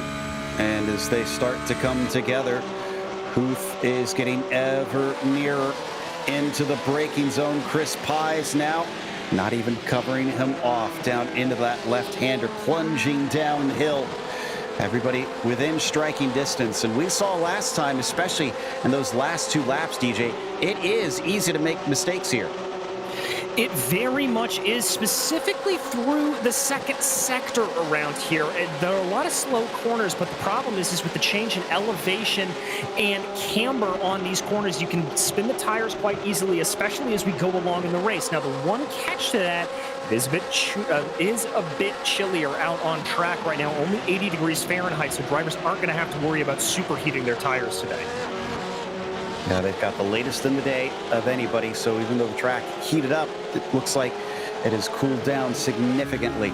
But man, this battle will not separate. We watch from Schum here at the back of this trio. Could almost make it a quartet. I see Reinsberg staying tight to them. They come out of Mergulo up to the junction. Rachel, this is where Huth has really got to be on the power. Yeah, absolutely got to be really nailing this exit of Joncao. If you can do that, you've got a huge chance into 1, or if not 1, to be close enough to set up the run down to the Serie del Lago. As we jump a little bit farther back once again, coming past the pit entry. Ooh, Huth has got quite a bit of toe, but it is not there. Pies will not give him the spot quite yet. This has been great news for Peterson, who stopped it at 4th place. He still has the championship clinched as it sits right now in this 4th place. He still needs to fall much farther than that to lose it. We watch from his onboard. Unfortunately, not closing in on Kostnak, but DJ, we did see a little bit of a slow pace from Nicky Chan early on, so who knows? Maybe this is the play. Well, it could be a little bit of setup differences here, Joe. Some of these drivers may be setting their cars to run a little bit better on light fuel. And so that could be what we're waiting to see come out as we ride on board with that 2nd place machine right now, Justin Sang, as he works his way through that long left-hander of Perihenia. Sang here in 2nd place, looking back now at Kostnak. This has been great from Derwin, up from 6th now to on the podium. Look at him, even potentially a 2nd place here. And they're all pushing extremely hard. In fact, I think Kostnak was a tiny bit wide coming out of the junction. And I think, Rachel, that scuppered his hopes a little bit. Yeah, this is the one corner you have to get the perfect line on. And I keep saying it's every single race here, but it is so true. It is the biggest corner, or the slowest corner, leading on to the longest, fastest straight. You have got to get it right. You're going uphill, curving, so you've got a long curving uphill climb. You have to get every mile an hour you can get, or you are screwed. Oh, and Pies did lose a position to Huth. Looks like James did manage to overtake as we go to Chris Braun's onboard camera. Coming back live now. It looks like Huth might be under threat from Pies. Down into the descent of the Lago. No, Chris not even attempting a little bit of a scare on the 12 machine. He's got to watch out because Schum could certainly try and shake and jive past him as the 56 stays tucked underneath that rear wing. We check on his onboard camera, but nothing doing into Ferradura. No, nothing doing at all, Joe, and that's a little bit surprising out of Chris Pies there. I'm going to have to go back and check out the replay because it definitely looked like he backed off a little bit, or the car just sort of topped out at top speed. He definitely had the momentum on the first part of the Retro Aposta. I'm not sure why he fell behind a little bit there. That's a bit baffling. Let's take a look at the replay here for the pass. Coming down into the Senna S. No blocking down to the inside. And unfortunately, Pies has to eventually give it up and slot back in. Thankfully, didn't lose another spot to Schum, who was right there behind to try and pick it up if there was the opportunity. Up the main straight yet again, Albano in the meantime, just behind Reinsberg. This is for the 8th position. We're not too far back from Schum as well, coming down through the curve to Sol. And I don't know, Rachel, this doesn't look close enough to me, but again, he's at least keeping himself within range. Oh, he's in range. He's in a holding pattern now. It's nowhere near the sort of position you want to be to pass. However, he may not want to. It is pretty early still. We've only 10 minutes gone. So there is still a lot of time here as we're on Yao looking into this grouping right now, as that was actually Haiku. You're welcome. Dave Craig ahead of him, as is, I'm going to screw this one up, 100%, Bandio Padie. That was all right. I'm pretty sure I've screwed it up a few times, but we're actually side by side. And to the inside, Craig is trying to see if he can steal that one away, and he gets it, and so does Charles Yao, moving into 14th, past the 770. Yes, he does. Some good moves there as they tighten down into the Bico de Pato, coming out now through Mergrillo and setting themselves up. You can see just how much elevation change there is in this track from that perspective. We jump back up the field, though, into P3. Derwin Kostnak may be getting a little bit of a run on Justin Sang. It's about 3.5 tenths of a second, but depending on how Kostnak gets this break, he could have a little fun. Indeed, and coming down through that opening chicane, he gets close, but not close enough. Keeping an eye behind them because I see Leif Peterson suddenly has to deal with James Huth. This is a guy that has been incredibly quick in the past and seems to strike fear into plenty of people's hearts, but he's not striking fear into the heart of Peterson. He did not waver there, Rachel. No, not even slightly. But this, of course, is Mr. Consistency. You can't flap him. He doesn't flap. He doesn't break. He doesn't bend. He doesn't make mistakes. Mr. Consistency. Leif Peterson, I'm using this every week, but it is super true.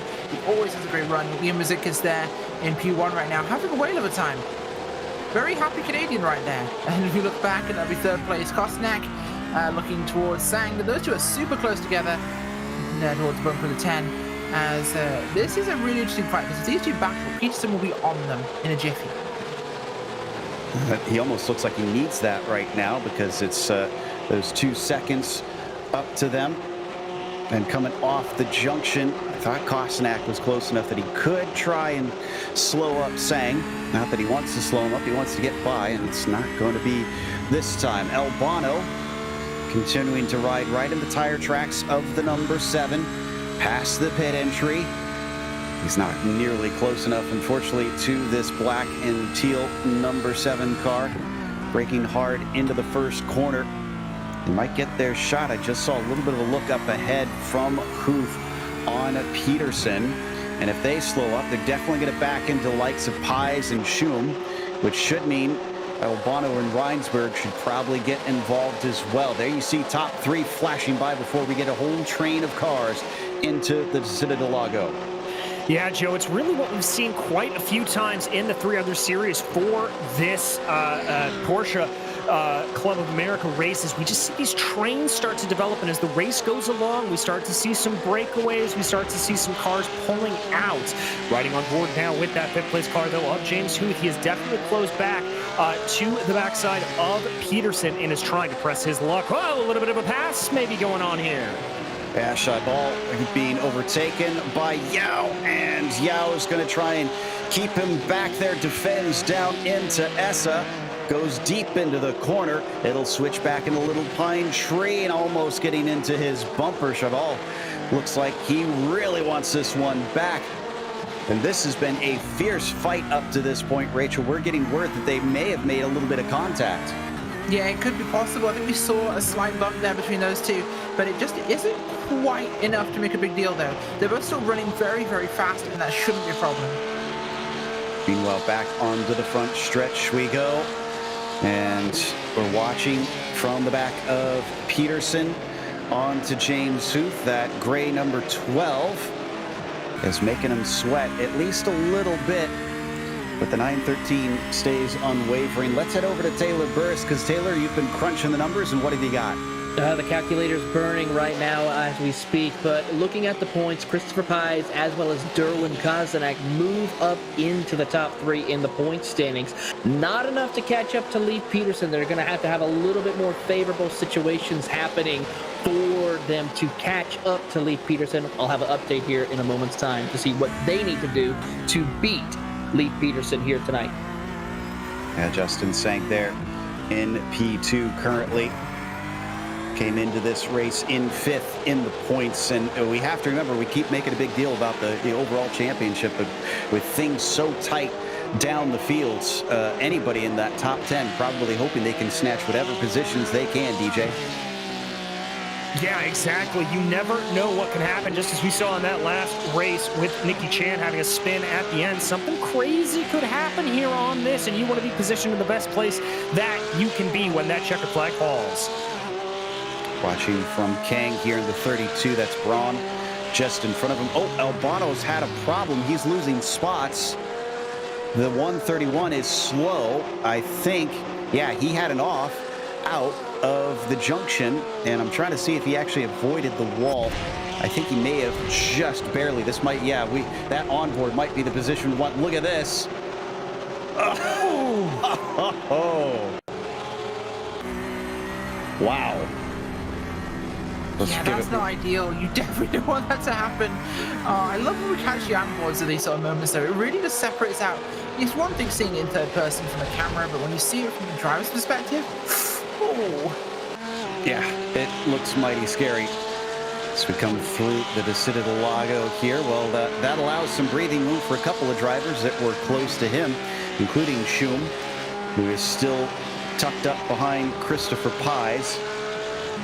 Chris came into this third in points, but as it sits right now, it is looking highly unlikely that he'll be able to take the championship. In fact, he is behind Leif Peterson currently, and he definitely needs to be in front of him to have any sort of hope of clinching that today. We go to Derwin Kostanek. It has been, DJ, this 3-car breakaway for some time. A little look to the inside that time, but now it's starting to become 1 and 2. Instead, Rudzitas is, well, he's off in the distance. He is indeed about 1.6 seconds up the road. Indeed, there you look out the back of that 0.5 machine as he is really starting to pull away here and definitely get some good times out. Huth trying to maybe have a little bit of a poke there on Leif Peterson, but nothing doing quite yet. I gotta wonder if Peterson is just biding his time. Oh, behind them, Pies almost got overtaken by Schum. What is going on with the 14 today? He just does not seem to have speed, Rachel. 14 cars with the punching back in this race. Unfortunately, Pies will be crossed right now because it's just not working out for him. Some things, I guess, it's a tough one because he's been such a strong competitor. Maybe this track just simply doesn't suit him, which can be a thing. Oh, another little look. And I thought for sure that Schum was going to chuck it in, but that's why these guys are the pros. They can really tell when you can take it and when you can't, and he couldn't take it that time. Ooh, big blink, unfortunately, from the 56, which will not help the situation if they get that close again. Out of Little Pine Tree, they've got some more friends behind. That's Reinsberg and Waltman as well, DJ. Yeah, and Reinsberg been able to close that gap down to about a half a second. Here comes Kostanek out of Magula, though. Ooh, you can see just how wide Justin Sang is taking that run through the junction, trying to maximize momentum. Little bit squirrely there for Kostanek. He didn't get quite the run that he wanted. Indeed, his speed just now starting to overtake Justin Sang, so I think he's a little far back. Maybe a little bit of a tuning setup difference there between those two machines. We were talking about what it would take for Pies to win the championship. Taylor, I believe you've got the info on that. Yes, I did after crunching some more numbers. He has to win the race, but Leif Peterson has to finish 13th or worse for him to do that. And as Justin Sang actually has a problem out on the track, he's now on pit road. That wreck just happened. That was contact between himself and Kostanek. And he's out. Oh. DNF for Justin Sang. That 5th place is probably going to slip through his fingers in the points. And unfortunately, yeah, that was a little ambitious from Derwin. Yeah, I think it was there, Joe. As you could see, I mean, you could really tell Justin was on the curbing already. There was really no room at all for Kostanek to be driving into that position. And so that eliminates Sang from the race, bumps Kostanek. Well, he is where he was. He's still in 3rd, but Leif Peterson now ahead of him. Yeah, so Peterson able to take advantage from Kostanek having to check up with that incident back into P2. Even better for his championship hopes. Pies promoted to 5th, but, well, doesn't help him since Peterson also got bumped up. Meanwhile, out of the junction, look at this. Kostanek has gone from dealing with just 1 car to now 1, 2, 3, 4, 5 of them behind him. Yeah, that is going to be a really tough position to be in with Kostanek. He thought he had a good cruise towards Sang, but now they're all on top of him, and it's about to be dogpile. And he's in the pits because he just got a black flag. Oh, Kostanek.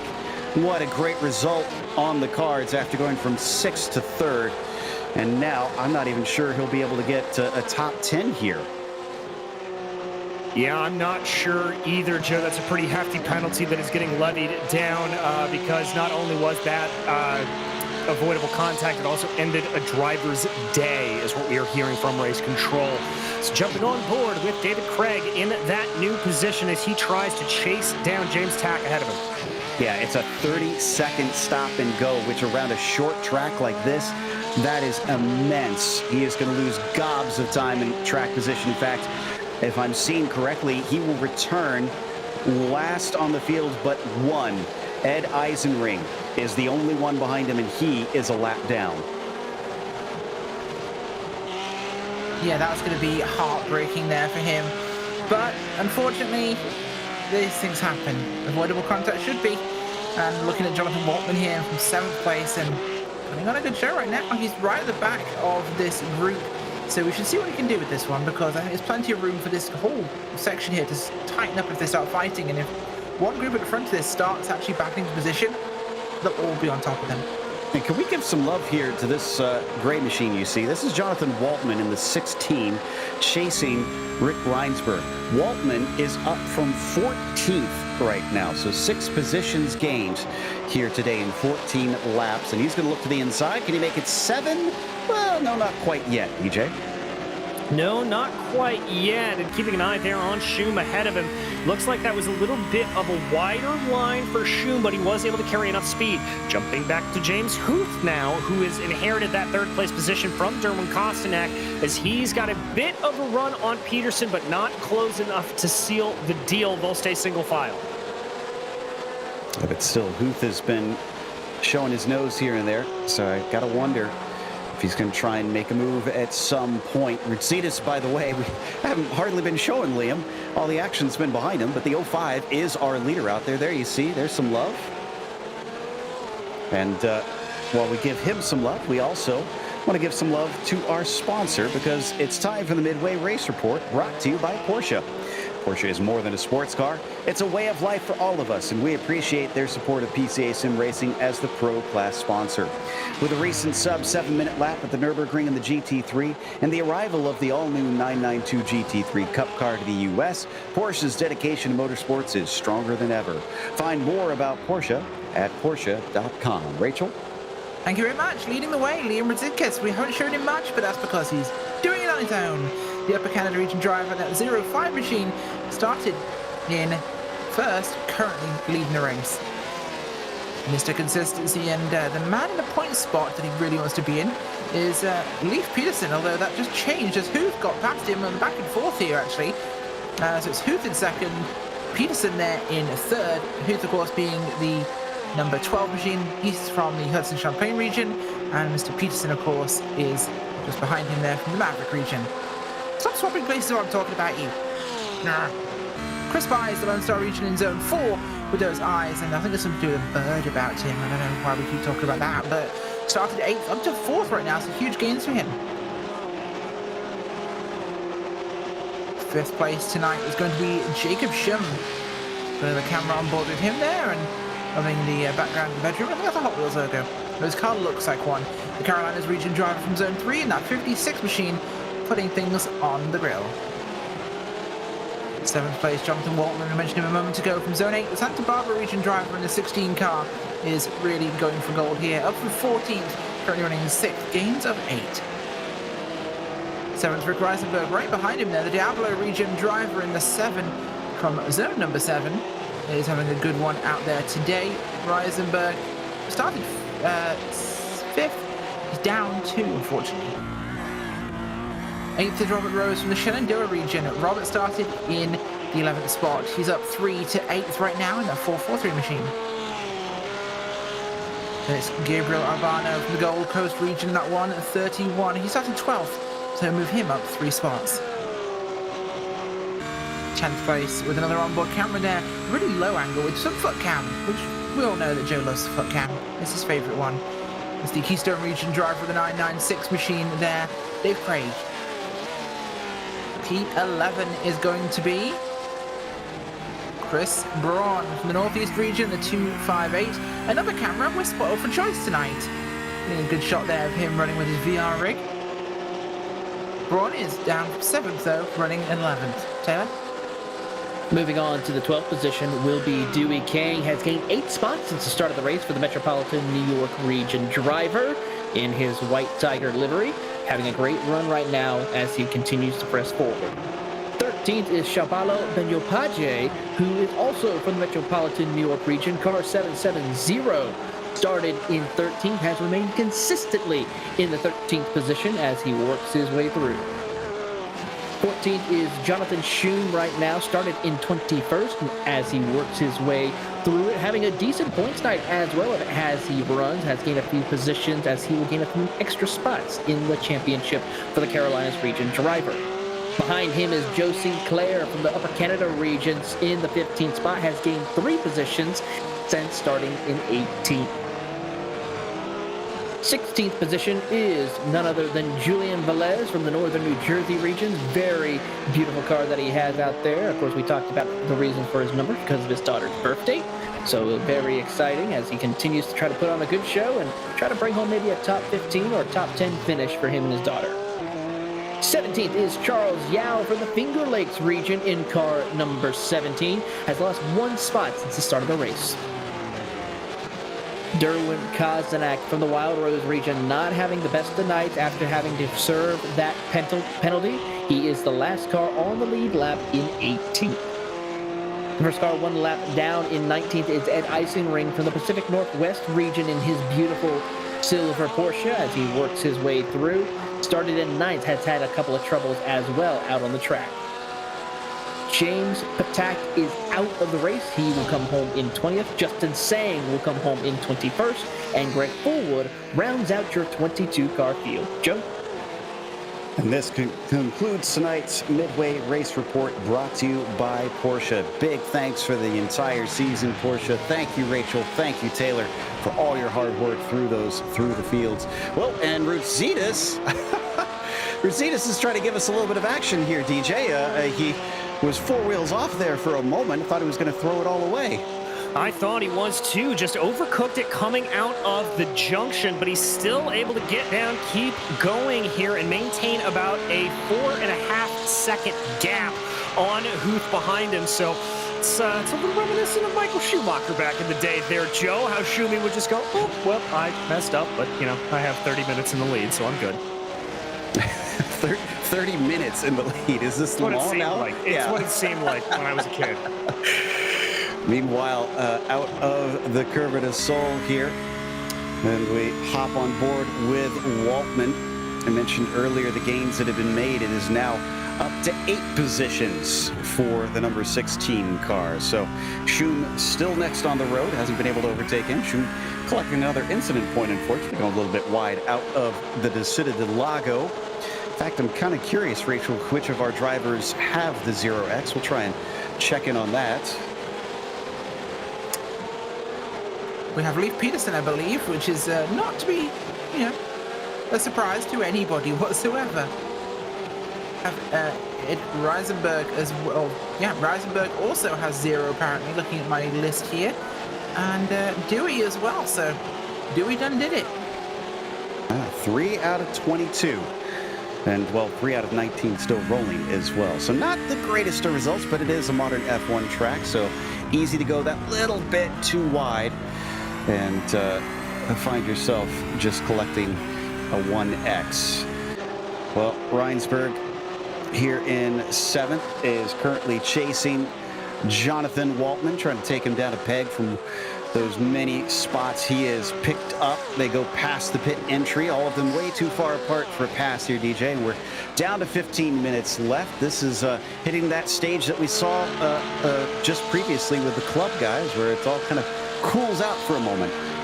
Yeah, indeed, Joe. And unlike with the club guys, as I mentioned before, a little bit cooler on track, so it's not going to be as crazy in the final stages of the race. But this is where you've got to start thinking about tire wear, making sure that you're not overdriving the car too much, getting onto the throttle too early, and risk spinning those rear tires. Obviously, these Porsches, rear engine, rear wheel drive, so they will have that tendency to be a little bit tail happy.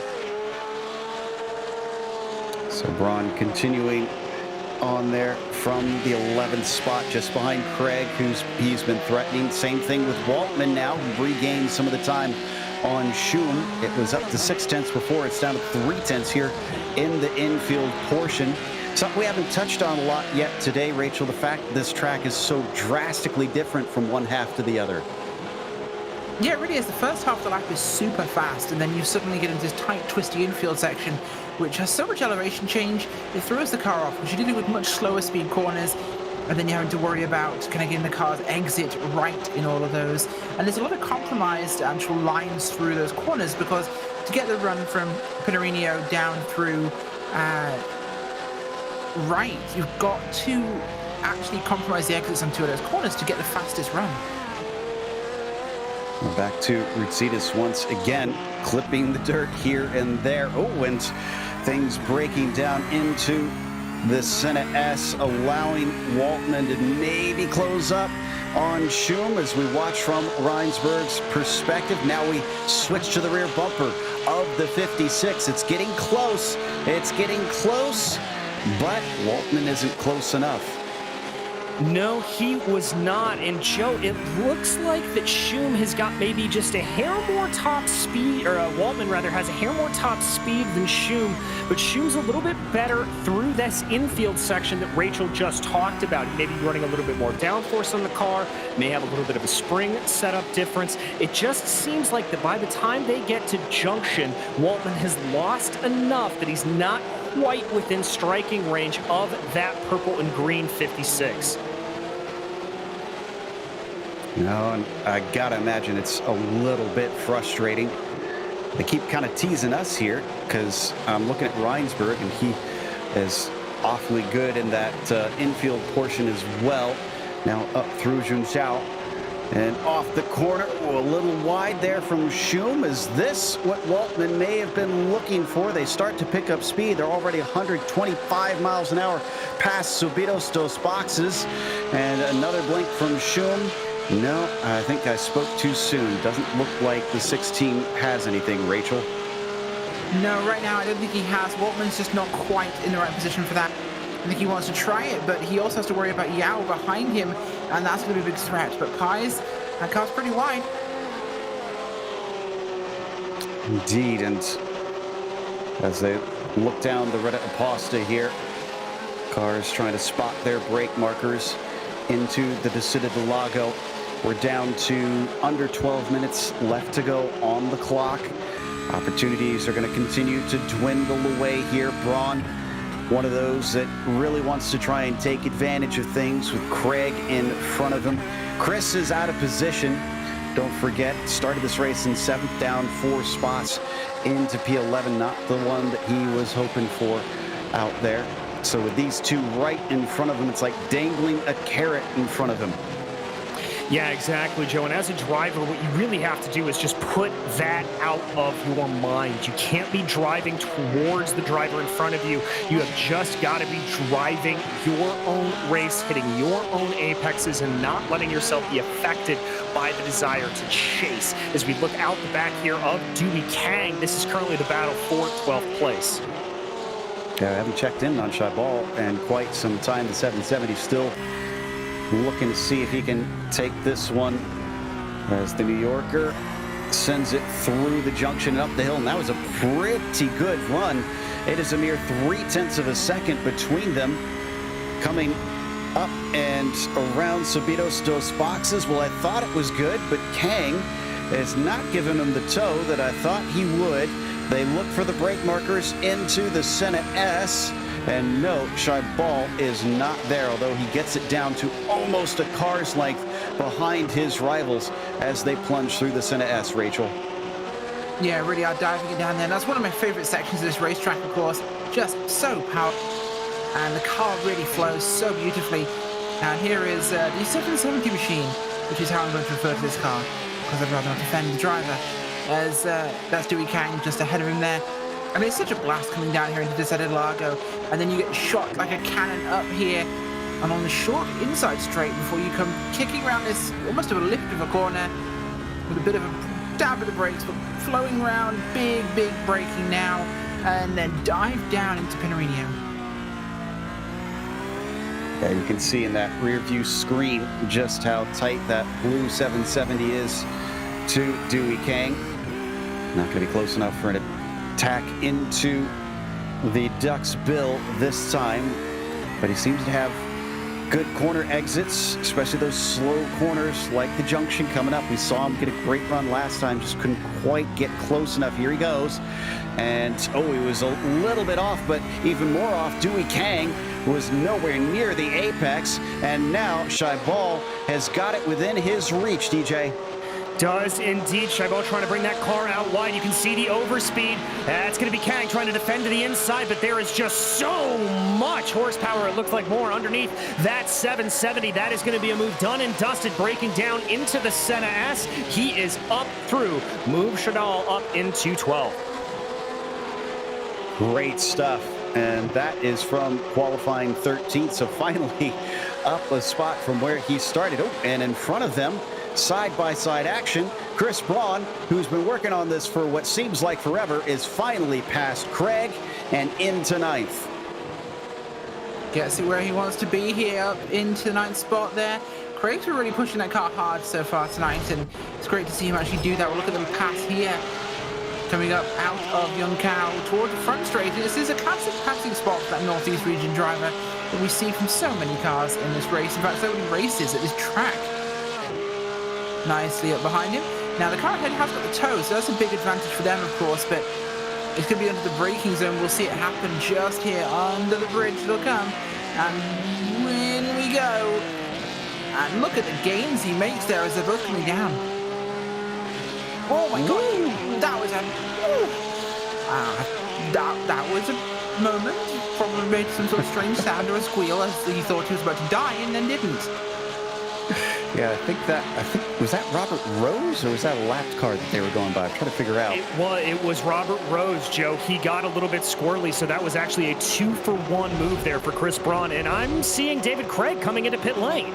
Well, he's not the first because Charles Yao was in there and is in there for some reason. We'll send we'll send Taylor down to try and figure out what is going on between those two because there's no scheduled stops for fuel in today's race. Meanwhile, we're up with Chris Pies.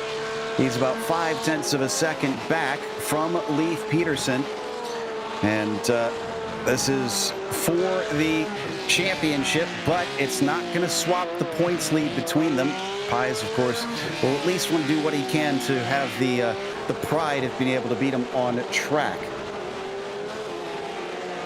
Yeah, exactly. He'll just want to try to get that feather in his cap, and I can say that this gap has sort of ebbed and flowed back and forth as the laps have gone along. There's not a clear-cut advantage, but on the last lap, it was about 1.5 tenths faster for Chris Pies. So we take a look back there again at that other battle we've been following. Jonathan Waltman trying to hunt down Jacob Shue. Sounds like Taylor's got info on what happened to Craig. Taylor, what's up? Well, looking at it and talking to race control, Dave Craig has reached his incident limit, so he had to come down for a drive-through penalty. Still trying to figure out what happened to our other competitors and why they were down pit road, but they are now back on the track, and it looks like Charles Yao is out of the race. So our latest DNF, 4 of them gone, 18 still running, and 17 of them on the lead lap. Liam Routitas is our leader, but Chris Pies is the chaser, both in this battle and in the championship hunt. Leif Peterson is the leader of those points. It is now 0.3 of a second between them with a mere 5 minutes left to go, Rachel. Yeah, so little time left to go. This race has felt a little bit more tactical than the last one, which felt like a mad scramble or a dogfight, but they're really putting the work in here to try and get those decisions in the right ways at the right times. We did see a little bit more carnage, of course, in the Cub race tonight, but with 5 minutes to go, gotta say, Rizik's lead looks pretty solid at 3.5 seconds. And as you see these guys battling through here, we know there's a lot of battles ongoing right now, and they're all pretty spread out, but there's on board with Pies as he looks towards Senor Consistency ahead of him. Can Leif hold on? Good question. And again, Leif can give this position away and still take the championship. So it is not critical at this point. It becomes all about that pride. Peterson probably wanting at least to finish on the podium, I would imagine. Even though he hasn't taken a win, his podiums tallied up already to 6 of them so far this season. Could he, looks like 5 rather. 5 of them, 6 of them would certainly be a good strike rate. 75%. It would be just incredible stuff, even if he doesn't take home a win so far in this series. And it looks like Chabot is into pit lane as well. He's got an incident limit drive-through penalty. And, well, he's coming down to his pit stall. He's going to have an extended stay in that pit stall if he is doing this for his black flag. And it looks like he was only in there for 1.5 seconds. That was interesting. Yeah, it was indeed, Joe. Is there, you can see on your screen, Pies continuing that battle with Peterson. Pies is really starting to get creative here. I've been watching him these past couple of laps. He's taking wider entries into corners, looking for opposite lines of Leif Peterson. Now, that could be for two reasons. One, just trying to get as much ground over Peterson as possible. And two, filling the wing mirrors of that number 913 as much as possible and trying to put pressure on Mr. Calm, Cool, and Collected. This is bringing back a few memories for me here as I've watched these two fight in the Autobahn Sports Car Challenge many times. Peterson and Pies going back at it again, this time in the PCA Sim Racing Series presented by Hagerty. And this time, Peterson's feeling the pressure enough that he defended it first, comes back to the racing line, and yet nothing out of the Texan there. Looks like Pies is going to wait down the hill once again. Ooh, and that was a great exit there, Rachel, out of Leaf. He got a huge exit there. That's going to be massive for his run in terms of making sure he holds this gap. So that's exactly what he wanted to happen, honestly. I don't think he could have really run through there cleaner. Think we might be white flag next time by for Rootsitas. Keep an eye on it. And here he is right now. Liam loving this nice, cool, and easy race. Easy is, of course, in air quotes on that one. In fact, this will be his first win of the series, of Series 7 here. Oh, and Kostanek, is he getting a spot? He's getting two spots because Chagall is still in pit lane again. Okay, well, we'll have to check in on that and see what's going on there. Velez overtaken, Derwin back up to 15th. Indeed, and so that is a little bit of a recovery. Here is Dave Craig on your screen right now. Obviously, he had that drive-through penalty. He's coming up behind Jonathan Schum right now as he's got some good speed under braking there. Okay, then. Liam Rootsitas, in the meantime, just crossed the start-finish line with the white flag waving. The 05 could see finally that first win. But James Huth has been catching him. It's down to 2.3 seconds between them. Last time by, 32.9 for Huth. Rootsitas, 33.4. That is a big chunk, but this strikes me as too little too late. Yeah, I think you're right. It's nowhere near enough right now to do anything with that, and I think it's going to be easy to defend at this point. And the harder you fight in these late stages, the more you lose. So Rootsitas down to 2 seconds, even if he gains those 0.6 that he did last time through. It's only going to be at about 1.5 come the end of this lap. It's down to 1.9. Did Rootsitas maybe short fuel it here? Huth is gaining mighty quick, and this is starting to get a little scary. It's down to 1.5 now. I'm not sure what's going on with the 05 car, but it is not as quick as it once was.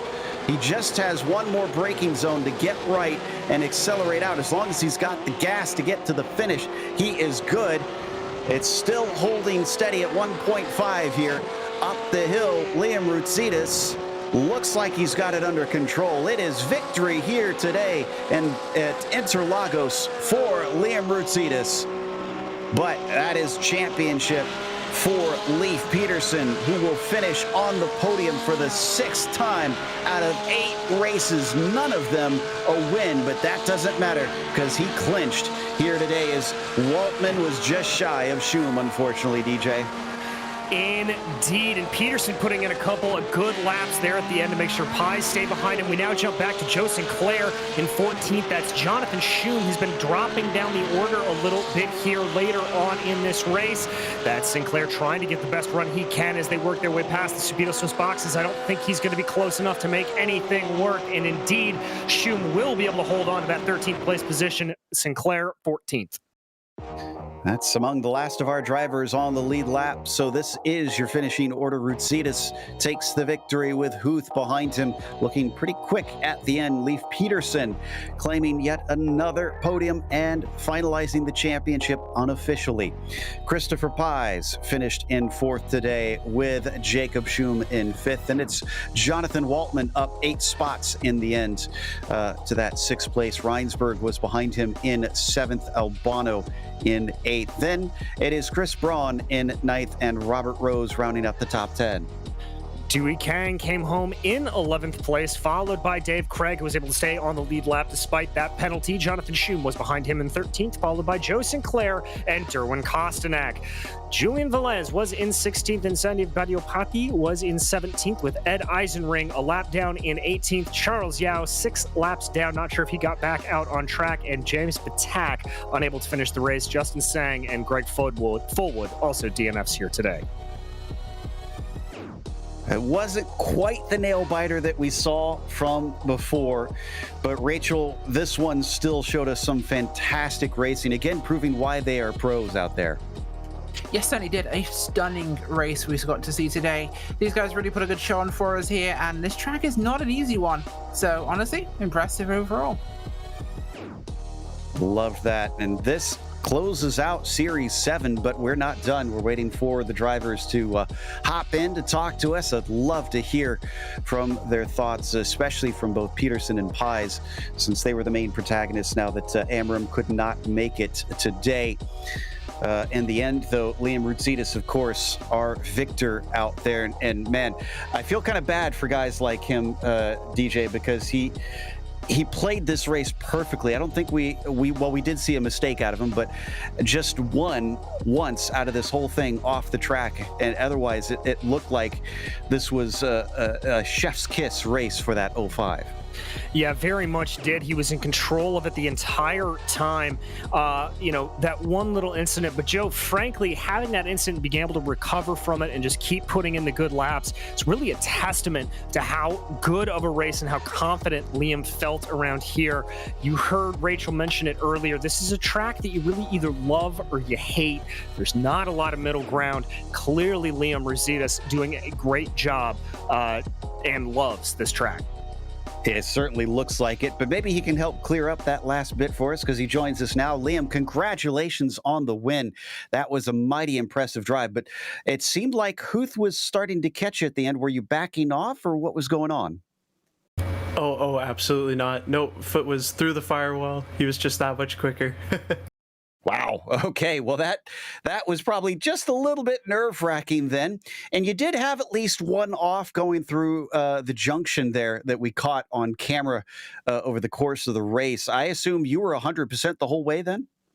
Oh, yeah. 110 even. I just was trying to build a gap. Coming into the championship decider, and with you not really being in the hunt for that, what does that do for your mentality for a race like this? Does it change your approach at all, or you just take it like any other race you've ever done? Yeah, just like any other race. Just go out, have fun. That's what this is all about. Don't need to, push because it's fun, not because you have to. Well, I'm sure it was a ton of fun regardless. Congratulations once more. Is there anybody you want to thank for your first win of Series 7? Yeah, so thanks to both our sponsors, Porsche and Hagerty, for another great season. Thank you on the club level to Upper Canada for supporting sim racing and having a whole community for sim racing. It's made it really awesome. And also thanks to family and friends who were watching tonight. It's really, really awesome to be able to share that through these broadcasts that you guys put on, which are awesome. Thank you very much. That was Liam Rutsitas, our winner here today. And I believe DJ is caught up with the man that was getting very close for a moment, James Huth. I have indeed. James, talk me through those last couple of laps, man. It looked like you had some mega speed on Liam. Well, we're such good friends after all these years that, I let a few guys by at the beginning. I didn't have the greatest start. I didn't want to get in anybody else's horse race. So I knew points were at the line. But once I was able to clear Chris. I knew I could clear Leaf from there, and from that point, the unfortunate spin in front of us put Liam, what was that, 5-6 seconds up, and we were all on Discord going, get him, get him. So I just worked like crazy. It was a whole lot of fun. I love that, the camaraderie that you guys have. So yeah, talk me through just a little bit of your mentality through the race as you were, obviously the last stages you're really charging in, but you said it yourself, you fell back a little bit at the beginning. How did you sort of gather yourself back up there and get back into the fight? To be honest, it's just about holding your pace. I knew I wasn't going to be the quickest off the start. Starts take a whole lot of practice, especially in pro, keeping up with those guys. And like I said, I didn't want to get in the way. This is only my third race of this series, so I'm way down there in the points, and I didn't want to affect somebody else's race. Not that it wouldn't have mattered, but these are friends of ours, so I'm just trying to stay clean. And once I knew I had a little pace, like on Chris, Chris goes, "You're getting me on the left here, aren't you?" I said, "Yeah, I am," and I jumped on in there. And the same thing with Leaf. He goes, "Go ahead, go catch him. I'm not." We just worked together. At that point, all the cards were off the table. I put it to the floor and said, "Let me see if I can do something." Well, I love that, my friend. This was a great drive from you out here today, and love hearing that you had the support of everybody in the cars around you. But anybody you want to thank outside of those drivers for this second place run? Absolutely. Well, to be honest, it's our sponsors, Hagerty and Porsche for the pro class here, as well as all the other sponsors for all the other classes. It's been an incredible journey, the 7 series of PCA. You guys have been here and stepped up the game every time. I think the drivers are taking it serious. They're stepping up their game. Everybody on the committees and the people who work behind the scenes, and yourself, I thank everyone there, and my wife for letting me lock myself in the office and do this. Well, I know from our perspective, we are more than happy to take part in it. That was your second place finisher here today, James Huth. Joe? And our winner in the championship unofficially, with Leif Peterson taking the victory in the points, if not over the course of Series 7. Leif, congratulations. We kept calling you Mr. Consistency. I'm not sure if you like the nickname or not, but regardless, you have to admit that was an amazing season from you. Couldn't ask for a better nickname. Thank you. I love it. That is great to hear. But that race, it looked like at times you didn't totally have the pace. How much were you managing tires and the car, or how much of it was just going full tilt? I knew Liam had the pace. I knew Justin and Derwin would go at it tooth and nail, so I let them go when they made passes, attempts on lap 1, and I didn't want anything to do with that. So, yeah, James closed up on me. He had more pace tonight, so I let him go and just tried to hold his draft as long as I could, keep ahead of Chris. Just finish the race clean as usual. Now, here's my real question. Impressively, you also clinched the Air Reinigen with, if I'm seeing this right, 2 incidents over the 7 races that you attended. How do you do that? Practice my line and don't deviate from it. You're not going to get any faster in the race. I will have to remember that one and take those words to heart. That is just amazing stuff. And I believe Taylor has also got some fun in here, because we've got Christopher Pies, and you two were big rivals this season. They certainly were. Chris, you were so close coming home in second place in the championship. I mean, talk to us a little bit about racing against your good friend, Leif Peterson, who you were teammates with in other forms of motorsports, and just always putting on a great performance week in and week out. Yeah, Leif is a great competitor. Him and I, we race together in endurance racing on the same team, so we know each other's driving styles a lot, really well. And always, even in our endurance races that we're teammates, we're always right there in terms of lap times, and we drive pretty pretty similar to each other. So I knew it was always going to be a good fight. And I kind of had him circled as, the main competition. And sure enough, he was able to pull it off. So big congrats to Leaf. But yeah, Leaf, I enjoyed it all season, man. Thank you, brother. One more point to bring out for both of you. For the past 3 series that we competed, it was either Leif Peterson or you, Christopher, who has won the championship. I mean, for both of you, what can you say about the hard work that you put in to go out there and compete in this top level of the Porsche Car Club of America Sim Racing Series? Well, I think it's a testament to, I think Leif and I think Leif would agree that we're both endurance racers first. So that's kind of what we've always practiced, both in sim and then also we do endurance racing in real life as well. And that endurance racing means you have to be consistent and you have to hit the same lap time over and over and over again for sometimes hours on end. And that endurance discipline enables us to have that consistency. And I mean, look at Leif. I mean, he's just always there. If he's not winning the race, he's winning the championship, and that's just because of his consistent finishes. So I think it comes down to that endurance background that we have that enables us to kind of hit it over and over and over again. Well, Chris, before we let you go and celebrate with your teammate for this championship, as well as your second place in the championship, anyone you'd like to say thank you to? Oh, my friends and family for putting up with my crazy hobbies, and you guys for putting on the entire season. And frankly, since we've been doing this whole PCA Sim Racing thing, you guys have been fantastic. Podium Esports, and then also PCA. Without the PCA, this wouldn't have never happened. So thank you, Porsche Club of America, for letting us have this crazy venue to be able to chase our passions. Thank you so much, and congrats, Leif, again.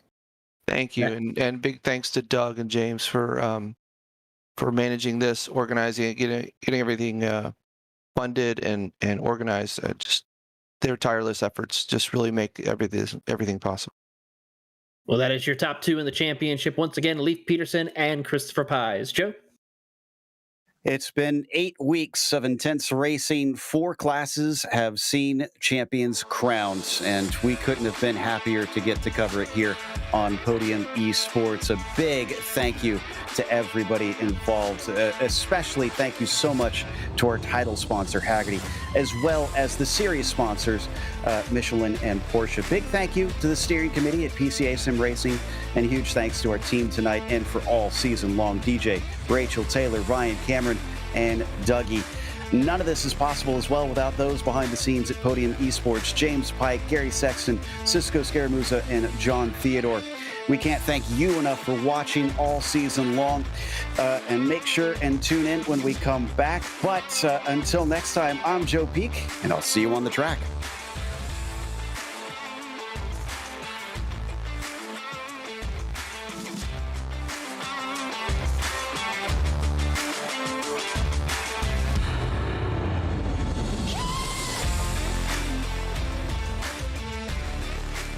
One last note, we do want to make a clarification. Our winner in Wednesday night was Mark Harris and not Ben Leung due to drop points. So we just wanted to make sure that we give credit where credit is due, and a big congratulations to Mark for taking the championship.